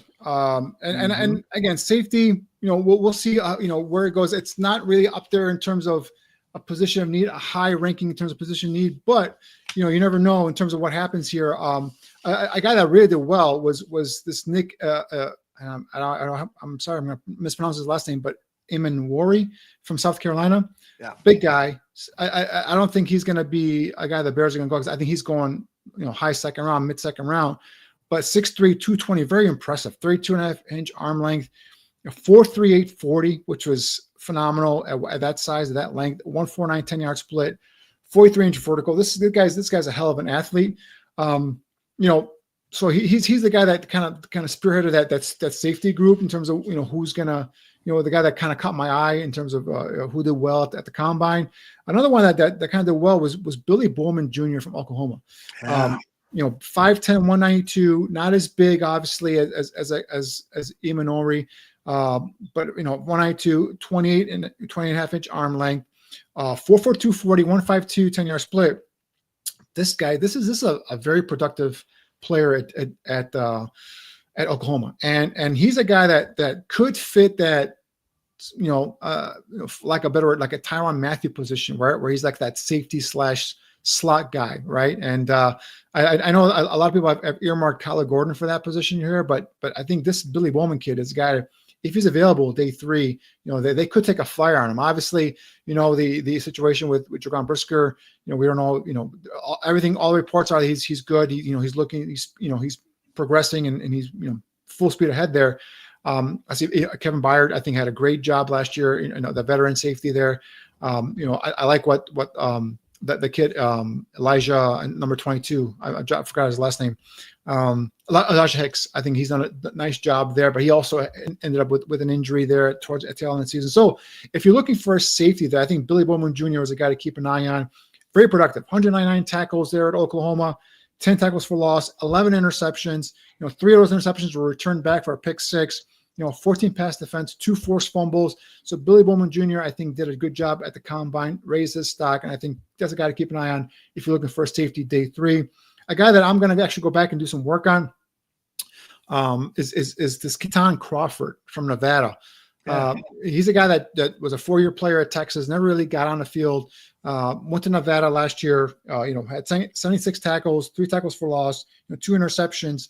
But he's a guy that really stood out in terms of the physicals, 5'11", 202. The biggest knock on him was speed and his ability to cover the back half of the defense, and ran a 4.4 140, which is very impressive, 41.5-inch vertical. So, that's a guy that I'm going to go back and do some look on. Might just be a backup, might just be a special teams guy, but the guy that definitely caught my eye in terms of what he did at the combine. And a definitely guy I think has a chance to, either be a late draftable player, maybe a priority free agent, who knows, but definitely some guy that I think can come in and make it, make a team possibly, or a practice squad, worst case. The other guy that didn't work out that I like a lot is Andrew Mukaba from Texas. He's a Clemson transfer, only 5'11", 186, ran a 4.45 40, didn't do anything else. But what he did was, if you watch the college football playoff game, he's a guy that was always around the football. Diminutive size, but man, that guy packs a wallop. So if you're looking for a guy that comes downhill and will lay guys out, Andrew Makaba was a guy that caught my eye, and that's a guy to keep an eye on. Again, day 3 guy. If you have extra pick, 5th, 6th round, take a flyer on a safety. Andrew Makaba, if he's there, could be a guy too. So those are my safeties that really caught my eye. Jonas Sanker is getting some love in the chat room from a few people. He ran a 4.48 at the combine. It had a 1.51 a 10-yard split, so that was pretty impressive. Have you done much work on? No, I've actually, to be honest with you, I haven't done much work on the secondary quarterbacks. Okay. And secondary guys, I haven't done much work on. Obviously, I don't think Harrison, the kid from Kentucky, phenomenal kid. He had a super great week at the Senior Bowl. That another one that carried it on to the combine, ran a 4.28 40. Very ultra aggressive cornerback. I think he's got possession himself maybe late first round there. But I haven't done any work on cornerbacks because I don't think they're going to draft a cornerback. Yeah. I could be wrong. We'll see what happens there. And I haven't done any work on quarterbacks. So cornerbacks and quarterbacks, I haven't done any work because I don't expect the Bears to draft either one of those positions. So I agree. Safety, I'm just kind of delving into safeties right now. My top safety is Xavier Watts from Notre Dame. I think he's a guy, the ball hawking kind of free safety there with Notre Dame. I do like Malachi Starks from Georgia as well. And eventually, as we get to the other positions, once free agency kind of goes toward tail's end, we get closer to the draft, I'll start posting some of my safety projections and my safety reports up on the site as well. Great stuff. I want to add to your list, if you haven't done much work on him yet, Hunter Wohler out of Wisconsin, the safety there. I love how hard he hits. I love his interview at the combine. Just seems like a very bright guy. The one big time knock I have on him is that he grew up in Wisconsin and he and his family are all big time Green Bay Packers fans. And he said even when he goes to the NFL, he'll still be a Packer fan in some way, somehow, some way. So screw him. You just want to torture him and make him a Chicago Bears. That would be fun. That would be fun. Blue. But the thing with Wohler, that one big thing, talking about him during the season, because he was the guy that was on one of my list of guys to watch, is that he's that tweener type. He's a guy that some see him could be as a big safety, run line of scrimmage. Some see him as a possible linebacker. Some see him just as a special teams guy. So we'll see how he does. But I think he ran a really good. He came in at 6'2", 213. Ran a 4.57 40, which for him is pretty good with 1.54 10-yard split, 37-inch vertical. That shows some of that lower body explosion. 6.723 cone. I think that shows some of that bend, the flexibility. So I think he did well. He atoned for himself real nicely there at the combine, showing some of that athletic ability. So yeah, so Wohler is a guy I will do as well. All right, are you done with all your players? Can we go to some of the questions now? Sure. Yeah, let's shoot them. All right, so this first from Flex Diggs. He wants to know your feelings about Walter Nolan, the defensive tackle, picking him at number 10. I love Walter Nolan, Flex Diggs. I love him. Came in, I believe, at 6'2", 296. I was a 6'2" or 6'3". I forgot his measurables, but again, he's a guy with 32-inch arms. He's a guy that if they go at number 10 with him, I would not have a problem. To be honest with you, he doesn't fit the quote unquote the what. Dennis Allen has shown in terms of what he wants in size. The only thing with Walter Nolan, and I'm pulling up his numbers here real quick, is when you put on his tape, he's 6'4", 296 with 32.5-inch arm length.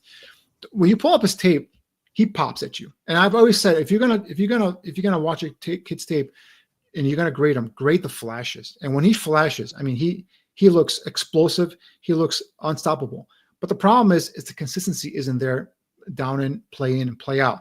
And that's where coaching and that's where, maturity, getting into the next level is where I think it's going to help him. But when you see him, I talked to you, I put on Jared Wilson, the Georgia center tape to watch him. They're going up against Ole Miss. And I felt bad because all Walter Nolan was doing was dominating Jared Wilson. And I'm like, what's going on here? I mean, talk about quickness, talk about being able to get into the gap, penetrating, and being a physical presence up front. He did the same thing down in Mobile. The biggest question at Senior Bowl week was, is Walter Nolan a first round pick? He cemented himself as a first rounder in that those first week of practices. I think another one that, along with Shamar Stewart, I think first 2 practices, they just dominated one-on-ones, and they were gone. They knew they were first-round picks. Everyone left Mobile saying these 2 guys are first-round picks. So I love Walter Nolan. Again, doesn't fit the criteria per se in terms of what they like in terms of size and length, but in terms of if you bring him in, 10 could be a bit high, but if you go with him at 10, I think this is a guy that, again, flashes some big time potential. It's just in terms of getting that to be consistent down in and down out. And I think that's where a good defensive line coach, a good defensive coordinator can get that out of him. And you potentially could have yourself a very, very good productive player there. One of the many reasons I like J2K's presence on our shows is because he is willing to challenge some of your thinking. And here he is. He's curious about Danny's love for the edge guy, Mikel Williams. I see the traits. I'm not sure he's explosive off the snap, but that might have been a scheme assignment. I saw a lot of stack, wait, and shed. And frankly, when I was pulling those highlights together for tonight's piece, I saw the same thing. Your thoughts? They play a lot of 5 technique. So they play a lot of 3-man fronts. So I think that's where you see Mikel Williams kind of do that. His first step is not up the field. But when there's times when there's I don't know if it's the first meeting or the SEC championship game versus Texas versus Kelvin Banks, and he just demolishes Kelvin Banks. I mean, there's the swim move, the ripping under. There's a speed to power conversion, walking him back into the quarterback.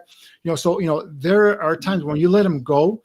And that's the thing with Georgia players, J2Ks, is they always end up being better in terms of production at the next level because of the way they're allowed to kind of play. Their scheme is specific. Kirby Smart has his scheme. They have their assignments, and that's how they play. But to get to the next level, that's why Trayvon Walker, the first overall pick in the draft with the Jacksonville Jaguars, he's been a guy that didn't, stat-wise, wasn't deserved to be the first overall pick, but in terms of the physical ability, Jalen Carter was a guy that's gotten better and better in terms of production-wise at the next level, right? So I think these guys all tend to get better. Even Jordan Davis, he was just thought to be just a big guy who can take up double teams and stop the run. He's gotten better in terms of a pass rusher at the next level with the Eagles. So these Georgia guys all get better in terms of production and getting to the quarterback and filling up that stat sheet once they get to the NFL. And I love Mikel Williams' physical traits, like you mentioned.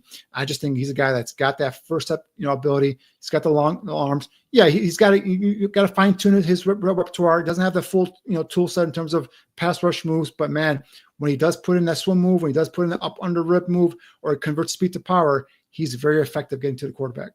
Yeah, good stuff, Danny. I got a question here from Bearski Film, and just to let all of our viewers know, if you have not subscribed to the Bearski Film YouTube channel, you should. Great podcast, and also Bearski does a great job on editing sizzle videos, as we used to call them in marketing when I was back in the business. Highlight, whatever you want to call them, they're just really well done. Bearski knows how to jack up a Bears fan's expectations for the upcoming season. He and I are working on a special project together, and of course, Nomad Network has been on in the chat, so make sure you're a follower of Nomad's channel. Very provocative, insightful football talk there. But Danny, Bearski's question is, have you seen enough from the running backs to be comfortable with getting one in the 3rd round or later in day 3? Yes, I am very comfortable.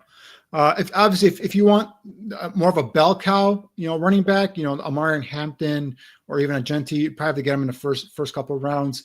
If you want a Judkins from Ohio State or even a Trevion Henderson, you got to get him probably in the top of that 2nd round area, right? If you want a guy that Caleb Johnson, probably in the 2nd round area. There's a ton of running backs in this draft, and you're talking about 3rd, 4th round. A kid like Trevor Etienne could be in the 3rd round because of his size. He's only 5'8", right? A guy I talked about a lot on these last couple shows, Devin Neal from Kansas, could be available in the 3rd, 4th round.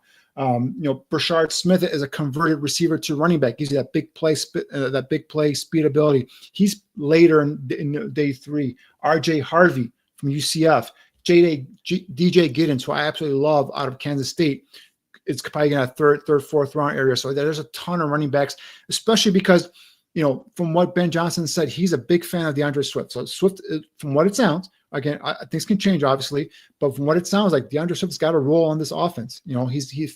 Johnson's familiar with him, and he's got a plan for him. So now you want to bring in a complement. So you don't need a guy that's going to be a bell cow, unless you plan on moving away from DeAndre Swift. Who knows? But so you bring in a nice complement, the guy that can take some carries, and maybe, if Swift's more a guy that goes to the outside, more of a pass catching threat. Maybe you want a guy that operates between the tackles, more of a in the middle kind of guy. Judkins fills that bill. Caleb Johnson fills that bill, right? DJ Giddens fills that bill for you. So there's a ton of potential here, especially if you're going to bring in a guy that's going to be a complementary back to DeAndre Swift. J2K just posted this. What about wide receiver Savion Williams? I see special traits and a huge ceiling. This guy is a jack of all trades. Yeah, he can do a lot of things. He's a big kid, J2K. And there's talk about maybe making him a tight end. He's one like that Juwan Johnson kind of right. Talk there as well. So we'll see. But I mean, I don't recall if he doesn't stick out to me in terms of if he ran at the combine. I'm curious if he did anything at the combine. It must have slipped my mind. But I don't think he did. No. Yeah, he's the guy that a lot of people are talking about him possibly being, like I said, like a tight end conversion guy because of that size. And I'm pulling up his numbers here as we speak. Savion Williams. I don't think he was at the combine. Unless I'm mistaken. I think he was there, but I don't think he did any of the work for some reason. For whatever reason, I don't find him listed on the receivers here for me. Mm-hmm. At the combine, so I'm not sure. Was he moved over to tight ends already? Let's see. What am I missing here? Something. But anyway, he's a big guy. Ton of potential. Oh, there he is. I'm sorry, Savion Williams. Yep. Let's see. What are you measuring at? He measured in at 6'4", 222 is what he came in at. Yeah. Huge, huh? 32, a half-inch arm length and 10 1/4 inch. Ran a 4.4 840. So I'm sorry, he did run a 1.52 10-yard split. But yeah, that's a position that they're talking about maybe adding 5 to 10 pounds on him, make him another Juwan Johnson, which is a receiver turned tight end. So they're split in terms of what that. But he ran a 4.4 840. So we'll see how that goes. But yeah, definitely a guy that intrigues me in terms of traits. Guy's potential in terms of that big play, big body receiver type. So we'll see how that turns out. My good friend Tom Papalardo has 2 trade down possibilities for the Bears.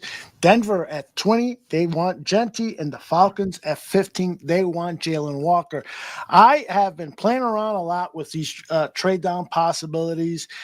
Denver could give you a second rounder and a 4th rounder. The Falcons can give you a second rounder to move down to 15. Do you love any of these scenarios? Yeah, it depends on what I'm going to get. If I'm going to get a second and a 4th to drop down to 20, I mean, right. There's guys at 20. Again, I've been saying it's like we see what happens in free agency. But if you still have a need at left guard, for example, maybe a Conerly Jr. could be there. Right? You could plug him in a left guard. Could be a potential left tackle there as well. So and the one name that we talked about here, and Tom mentions here that I absolutely love that. I just don't see how it could be a fit here, but I wish Dennis Allen could bring this guy. I love Jaylen Walker, the kid from Georgia. That guy is just a straight up dude. I mean, and he's an off the ball linebacker that can rush and get after the quarterback on 3rd downs. But talk about if you have him and you have TJ Edwards in the middle of that defense going sideline to sideline, making plays, and then on 3rd downs you bring in. If you bring in a Kyler Gordon or whoever else you bring in, and you have Jaylen Walker rushing off the edge. I would love for them to find a way to make him one of the centerpiece of their rush. I just love that kid. He might be a 3-4, outside linebacker. He might be a guy that goes to a scheme specifically designed where they take him as a chess piece and move him all around. And like I said, make him a 3rd down, pass rusher, specifically. And then first, second downs, he's just a regular off the ball linebacker. But that is a guy that the 2 Georgia guys, Mikel Williams and Jaylen Walker, are 2 guys defensively that I absolutely love in this draft. Howie asked a question: Would trading for Saints back tight end Foster Moreau match the Laporta role? You think you see a connection there between Sam Laporta and Foster Moreau? I don't. I think Laporta's got better skills. Yeah, I don't. Moreau's a good backup catch, tight end, a good, like a number 2, number 3. But Howie, I think Cole Kmet could play that Laporta role. I know that Cole Kmet had a down year last year, but go back a couple of years ago with Justin Fields. I mean, Cole Kmet had a great season. Was it 7, 8 touchdowns? was it 600-700 yards? Although I can't think off the top of my head, but he had, or maybe that was too much. Maybe it was like 500 yards. But anyway, he had a productive season, and a part of that whole thing last year, one of the more aggravating things was the fact that they never utilized Cole Kmet, and I don't think Cole Kmet got bad after a couple of years. I just think that they had the offensive staff that didn't know how to utilize him. No. With Ben Johnson, I think that's one thing that we can look at. It. That's one player that I think, besides Caleb Williams, I think Cole Kmet is a player that I expect to see a big jump, next season in terms of his production, in terms of how he's utilized. Now, I know he's an inline wide tight end, but so is Sam Laporta. So I think if you utilize him in terms of different ways and getting the ball to him, so on and so forth. So I'm not giving up on Cole Kmet, guys, and hopefully no one else has. Because especially, let's see what happens here with Ben Johnson here and see how he utilizes him. But I think, again, just like Caleb Williams, we expect to see a big jump. I expect to see a big jump from Cole Kmet next year in terms of production. I have a lot of thoughts on Cole Kmet. I'll save them for tomorrow night's Bear Their Sows. Let's move on with more questions and comments. This is from Dr. Truth, who has never said a lie in his life. Mm-hmm. He says, if the Bears only needed one guard in the draft for the offensive line, would you draft a more polished guard or a mauler or a finisher? I think that's a good question. It's something that we the only way we can offer an answer is to look at what the Detroit Lions had on their offensive line at the guard position, right? Well, my question, Dr. Truth, is why can't that player be the same? Why can't it be a polished guard, but he also be a mauler and a guy that's a finisher? And that's let me edit Dr. Truth here. I think maybe the better word is athletic guard. The smaller guard who can get out really quickly on a sweep, as opposed to a Tyler Booker who isn't going to be that speedster, turning the corner, but he's going to knock people into the third row. Again, don't let the numbers at the combine fool you with Tyler Booker. That kid is athletic. That kid can get out and get out in space and be a lead blocker. So again, those numbers were a little off-putting for me too, but they had to match a tape, right? And so I think Booker is one of those guys. I think Jonah Savaiinaea is one of those guys at right guard. I think he's a mauler type, right? Mm-hmm. Maybe not as athletic as some of the other guys that we've talked about in terms of the guard position, but again, a guy that's going to get down and finish guys off and bring you some of that strength there up the line of scrimmage. So that's the one thing that I think this system, and again, we're just kind of speculating here because we haven't seen the finished product, but just kind of going off of what's happened the last couple of years or what happened with Detroit, I think we're going to be going away from that wide zone, athletic, moving, offensive lineman that can have lateral quickness and move east and west. And now we're going to go to some guys that do more inside zone, more power gap scheme stuff. We'll see some wide zone stuff, right? Sure, we'll see that because Ben Johnson in his offense uses all types of run blocks or whatever his personnel dictates and that's what he uses. But with Detroit, we saw a lot of more power gap, a lot of more inside zone, some occasional wide zone. So that's what I'm going to go off of here. But so that's why when I'm scouting these guys in terms of offensive linemen, I'm looking for guys that are more physical up front. I'm looking for guys, like, for example, the free agent that everyone talks about, Bowman, right? The center from Atlanta. He's a wide zone center, guys. He's only 305 pounds. He's 6'4", 305 pounds. I'm not sure he's a fit for this scheme if they're going to run more inside and more power gap stuff.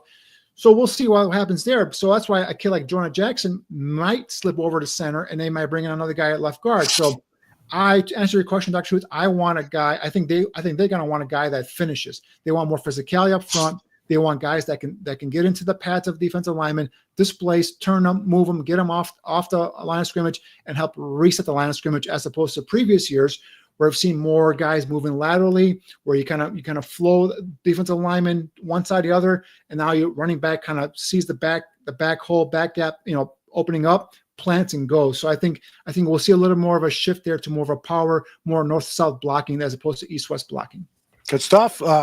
Okay, so let us, for the last few minutes of the show here, get to some of the free agency questions and some of the questions of the day. Cliff Victoria is asking the question, is Jonah Jackson penciled in at left guard? Yeah, you got to believe that they acquired this guy with the idea that Jonah Jackson is going to be the left guard and could serve at the center position on an emergency basis. And the fact that he played so well for Ben Johnson that as we said at the top of the show, Danny, that the level of confidence that Ben Johnson must have in Jonah Jackson for this acquisition, for this trade to happen, has to be pretty high, right?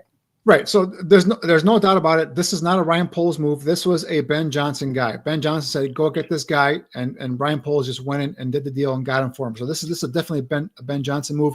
Yes, I haven't penciled it currently right now in pencil at left guard, but I'm leaving the possibility he might be shifting to center. We'll know. We'll see what happens there. But, we talked about earlier in terms of, the combine. The combine's where everyone talks, where all the agents are down there, all the teams are down there, everyone's talking.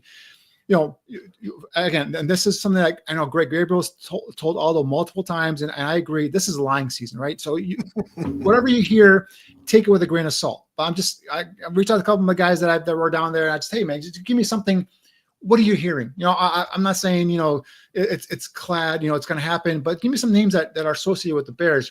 A couple of names that came up to me were Aaron Banks, the offensive left guard from the 49ers. Right. Bears and Banks were from what Alabra was hearing, was those guys were a match. But Banks is a left guard. Banks is a left guard, obviously, I think third-round pick of the 49ers 4 years ago out of Notre Dame. So that's why I'm thinking, all right, if that is true, if that comes to fruition, now that could have happened prior to this whole Jonah Jackson trade happening. So who knows, right? That could be a possibility. But if you do get Banks in here at left guard, that's why I'm saying Jonah Jackson could move over to center. Another name that I hear a lot associated with the Bears is John Bates, tight end out of Washington. We're talking about a blocking tight end. This is a kid coming out of Boise State with 6'6", 260. So keep an eye on John Bates, a tight end out of Washington, possibly being that third or that blocking tight end, if you will. Patrick Macari is a guy I've been talking about a lot. Is Baltimore Ravens, a left guard. He's played anywhere from right guard, center. So he's a guy that brings you some of that versatility as well. A name to keep an eye on. Kevin Zeitler, it was a guy that I've been preaching about for months now, weeks now, saying, go get this guy. You bring in a Zeitler, a right guard. He's 35 years old, so that's a short-term guy, there. And one guy that I hadn't heard up until this possibility is Patrick Jones II, defensive end out of Pitt. He's with the Vikings, right? So he's a guy I liked coming out of Pitt a couple years ago. He's 6'4", 261, 32 7/8 arm length. Going back to his combine numbers, it had 31.5 inch vertical. Last year with the Vikings, he had 7 sacks in a more like a limited role with 9 tackles for loss, 12 quarterback hits, 1 forced fumble. So if we're looking for some that guy opposite of Montez Sweat, Patrick Jones is the guy to keep an eye on, the guy from the Vikings. And this guy, and I'm going to butcher his name, and I also saw this name also mentioned in Brad Biggs' article as well last week. Dayo Odeingbo, I think it is how he's pronounced, from the Close enough. A second-round pick out of Vandy a couple years ago, 6'5", 276, 35.25 inch arm length. We're talking about some of those measurables, right? The traits that Dennis Allen has shown in the past to want to crave. He's a defensive end, but he's a guy who's 25 years old. Production isn't really, up there, but I think he had like 4 sacks or something like that, or 3.5 sacks last year for the Colts. So, but again, he's a guy that could be one of those base defensive ends, gives you some of that. Base defensive ends that gives you some of that length and some of that size up front. And then maybe you can offset it with a situational pass rusher with some of the guys I've talked about, a Kyle Kennard, or maybe even like a Landon Jackson later on in the third or fourth round, something like that. So guys then come in and be situational pass rushers, or even the kid last year, the fourth round kick last year. I'm sorry. Yeah. Why am I drawing a blank on his name? But the guy I loved, Austin Booker. We forget that, he was a rookie. He's a guy that came out as a redshirt sophomore from Kansas last year, went to the Senior Bowl, really did well. I liked him a lot in terms of what he did at the Senior Bowl. Was raw coming in, and we knew that he wasn't going to be a finished product year one. We thought maybe he'd be like a situational pass rusher. Obviously, to put him out there, the production wasn't there. Don't give up on Austin Booker, guys. So, if you get a guy like a Oningbo from the Colts as a based guy, and then maybe Austin Booker could be your guy in terms of coming off the edge. We'll see. But those are some names just to keep an eye on. Again, none of these guys I'm saying they're going to sign with the Bears, but just some names to kind of monitor here starting Monday. Great stuff. Let's get to this free agency question from Vizzo. Poles, Kevin, and Ben have all said they're going to be aggressive in free agency. What could that be in this week free agent class? And so maybe it's going after Drew Dalman and outbidding everyone so that he becomes the center. And now you have Dalman at center and Jonah Jackson at left guard. Your thoughts, Danny? Yeah, in terms of what they're going to go after, being aggressive, I think they're going to go after offensive linemen, guys. I think offensive linemen, interior offensive linemen, is going to be something that I would be shocked if Monday or Tuesday we haven't heard that the Bears have already come to agreement in terms of the agreement, maybe even Monday afternoon with an offensive lineman, right? I think that's going to be one of the things they're going to attack. I think maybe some of these, the defensive end position, isn't that deep in this draft, right? So I think maybe that could be something that they look at there as well. In terms of the number 3 receiver, and I always talk about receiver and I'll talk about the speed element. But the one thing that, although I think you mentioned it last week in an interview, how did Ben Johnson put it? No block, no rock, or something like that. That's exactly. He wants his receivers to block. You got to block. And so, what I'm thinking is number 3 receiver, the guy maybe he lines up in the slot, could be a guy like Tim Patrick, the guy that was with them with Detroit, right? Who's with productive years with the Broncos. Had a couple injuries, I believe an ACL and then an Achilles as well. Detroit signed him off. I think the scrap people last year, he was productive, but he's a guy that does a pretty good job in terms of blocking. So again, another guy that from Detroit's got the familiarity with the offense. So, guys like that is probably where they go in the attack. They have so many holes. They're going to try and plug as many as they can through free agency. And then obviously do, more of the heavy lifting during the draft. But, it's going to be exciting. I'm excited. Hopefully you guys are excited. I think it's a new wave. It's a new regime. I think we're going to see now, Ben Johnson's vision being put forward here. I think that the first step was today with the Jonah Jackson trade. Let's go. Let's keep going. We've been talking about adding and fixing this offensive line. Obviously Poles and his vision with Eberflus didn't do it. Let's see what Ben Johnson can do here. That's the key thing, is fix the offense and defensive lines. Yeah, I agree. And bringing in Patrick, I think, would be really smart, because when you bring in a new offensive coordinator, it's great to bring in a player that he has coached so that he can help in the locker room to spread around the message of the culture, to talk about the no block, no rock approach to playing football. So that's a very, very smart name to bring up, Danny. I hope that happens. Hey, I got this question a while ago, and I'm pretty sure it was from Vizzo, and I've been saving it. I keep forgetting to ask you. He says, I'm curious on Danny Shimon's thoughts on if Mason Graham falls to number 10, would he draft him over an offensive lineman? You kind of touched on it before, but I want to make sure to get to it since it was posed to us.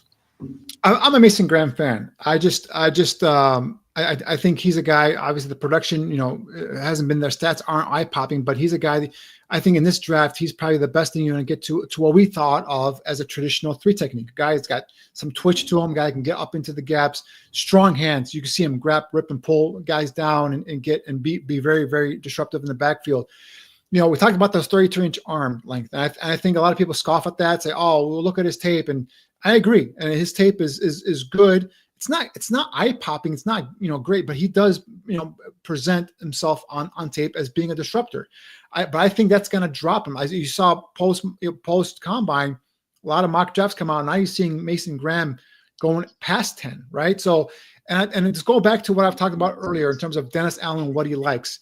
If Dennis Allen sticks to what he traditionally has had and what he likes, and if it's say Mason Graham and Kenneth Grant are both there, his teammate from Michigan are both there, and then like say, for example, they're equal on the board, I think he goes Kenneth Grant over Mason Graham, right? So and a different type of body frame, taller, bigger, more of a powerful guy, less twitchier than a Mason Graham. So that's the thing, is like, we'll see how it goes. But obviously I think that if they say number 10, I think they're going either offense or defensive line. I don't think they're going to go running back. I don't think they're going to go tight end or anything like that.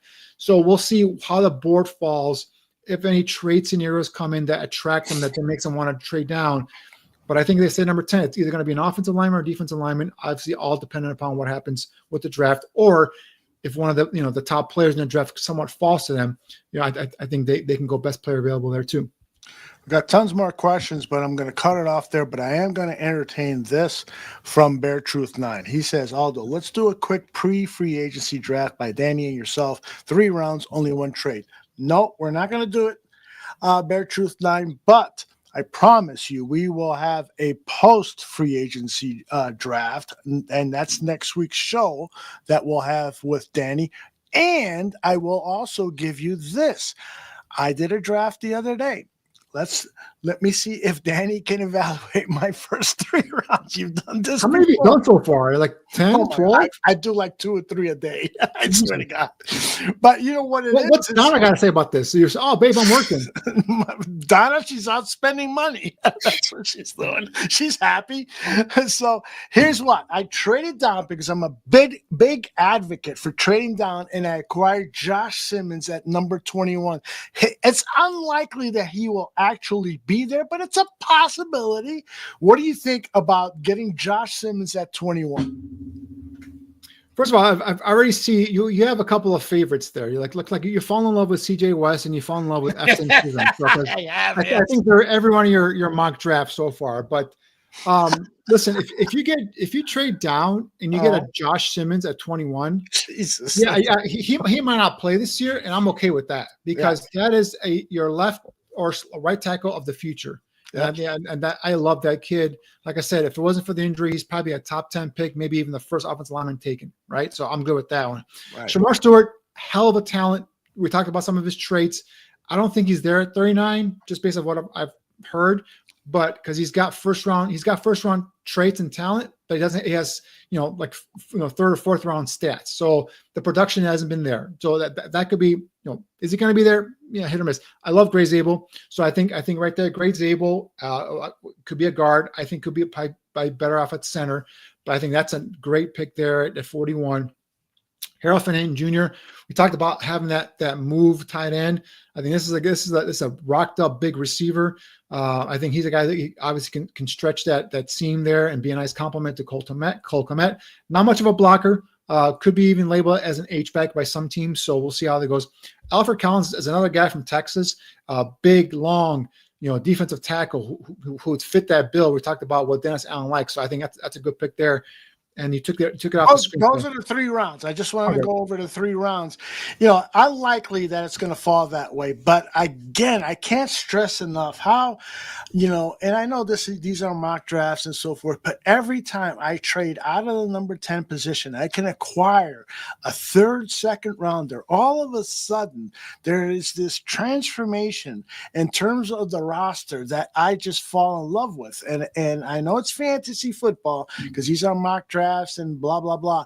But I got to believe that there might be a way for this Chicago Bears team to acquire a 3rd, 2nd rounder. And all of a sudden, bingo, bango, bongo, brother, we're off to the races. Well, it takes a team that want to come up and get somebody. So right. Typically quarterbacks is what teams usually go and get up, and get. So I mean, I don't know. This is a draft that a lot of teams have said that some teams only have like 12 first round grades on players. Mm-hmm. I mean, they only have 12 players that they view as actual blue chip first, or not blue chip, but actual first round graded players. Some have 15, some have 17, depending on how their board goes and all that, so on and so forth. So if a team's in the 20s, and for example, say the Kansas City Chiefs, who are dying to fix their offensive line, if one of those offensive linemen, whether it's Membou or Conerly or whoever they fall in love with, is there at 10, Bears are like, hey man, we got 4 guys that will be happy to go down to this number pick. I don't even know what picking. I think actually Chiefs might be a bad example because Chiefs are second to last pick. That's a bad example. But I'm just saying, like, in terms of a team that Bears can go down and get that 2nd round pick you're talking about, and still be in a range to get 3 or 4 or one of the guys that they like. That's how you do it. So, but a lot of that's predicated by what happens in free agency. How many of these needs do they go and fill in free agency so that now they're flexible? Now they can say, I can pass up the top interior defensive lineman because I got this guy in free agency.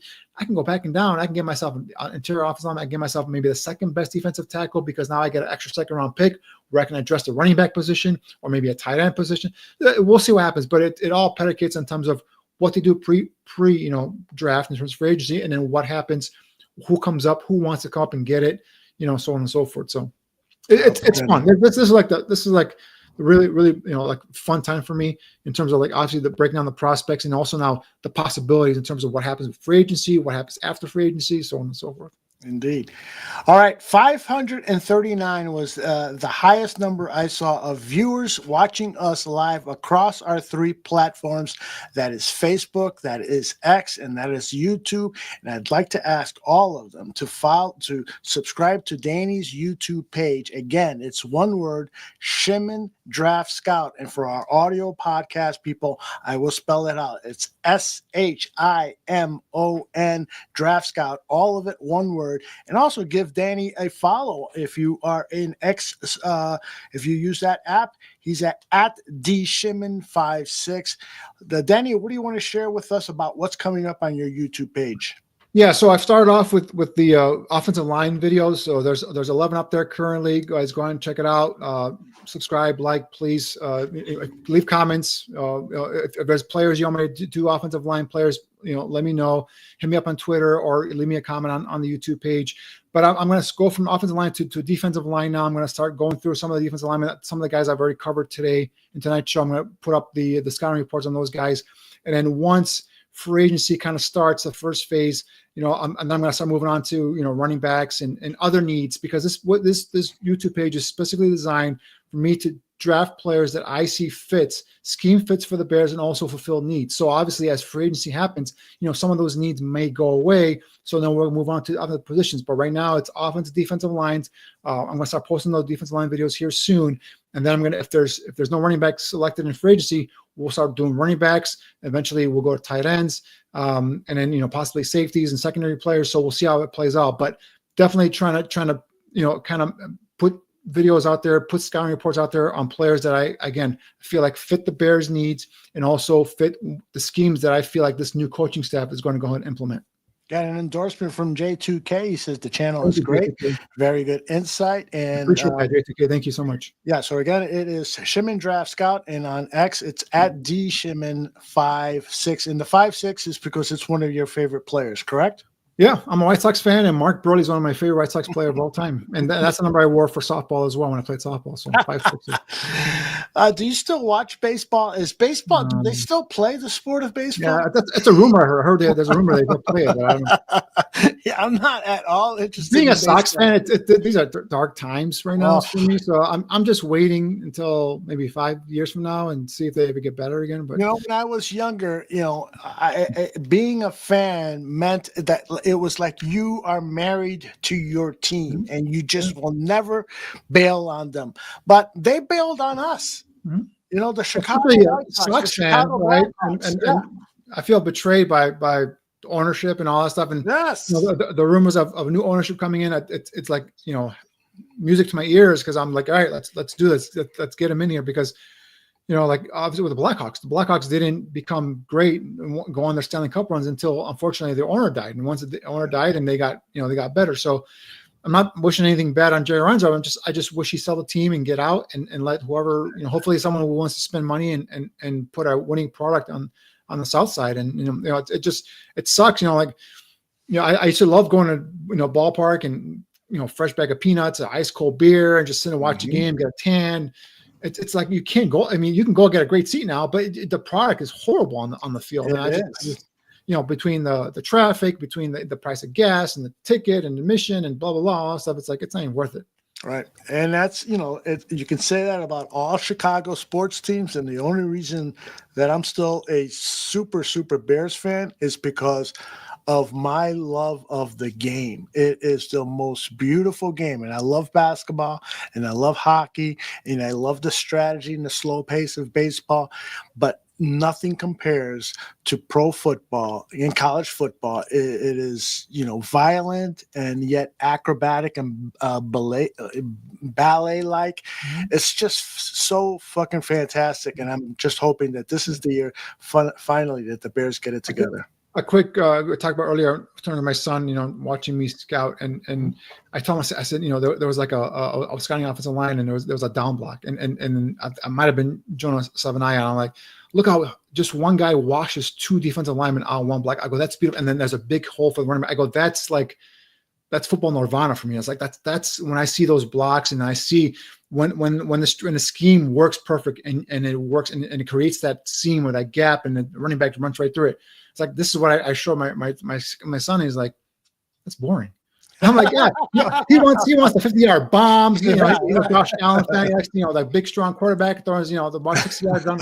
I'm like, this is football. This is the basics right here. It's the offensive defensive line play. Yeah, and he will get it one day. All of a sudden, he'll see that block, and it'll yeah, Dad told me about that, and he'll appreciate it the same way that you do. By the way, J2K, my wife and I saw a baseball game in San Diego. We had one of the best days of our lives. We didn't even we bought the seats in a section that allowed you access to the skyboxes or a exclusive area, and we watched the game from there, and we're talking to people, watched the game up on the screen, talking to people, watched the game up. We had a fun time and walked out of there totally sloshed. It was a fantastic time. Wait, J2K lives in San Diego? I guess J2K is like, I'm going to steal your name here, Nomad, but he is the true nomad. He's moving from state to state to state. So I love San Diego. I might maybe meet up there with J2K and watch a ball game. That would be cool. Watch the Padres. Cool. I definitely like to watch those guys. Yes, he's in. So we'll set that up. Absolutely. I'd love to be there with you guys. All right. We'll break down tape in the middle of innings. Exactly. I'll bring my iPad.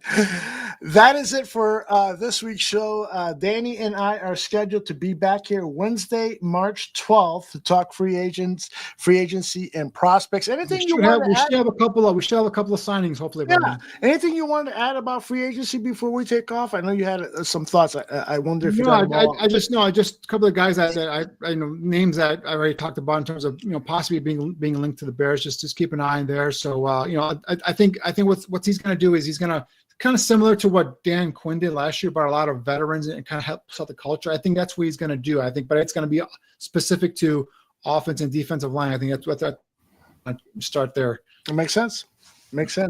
All right, and then tomorrow night's show, Bear Their Souls, it's going to be different than this show, where in this show we rely on the expertise of Danny Shimon. Tomorrow it'll be 3 or 4 just football fans talking about everything football and movies or what have you, and that's tomorrow at 9 p.m. Central. So for Danny Shimon, I'm Aldo Gandia. We'll see you next time. Take care, everybody.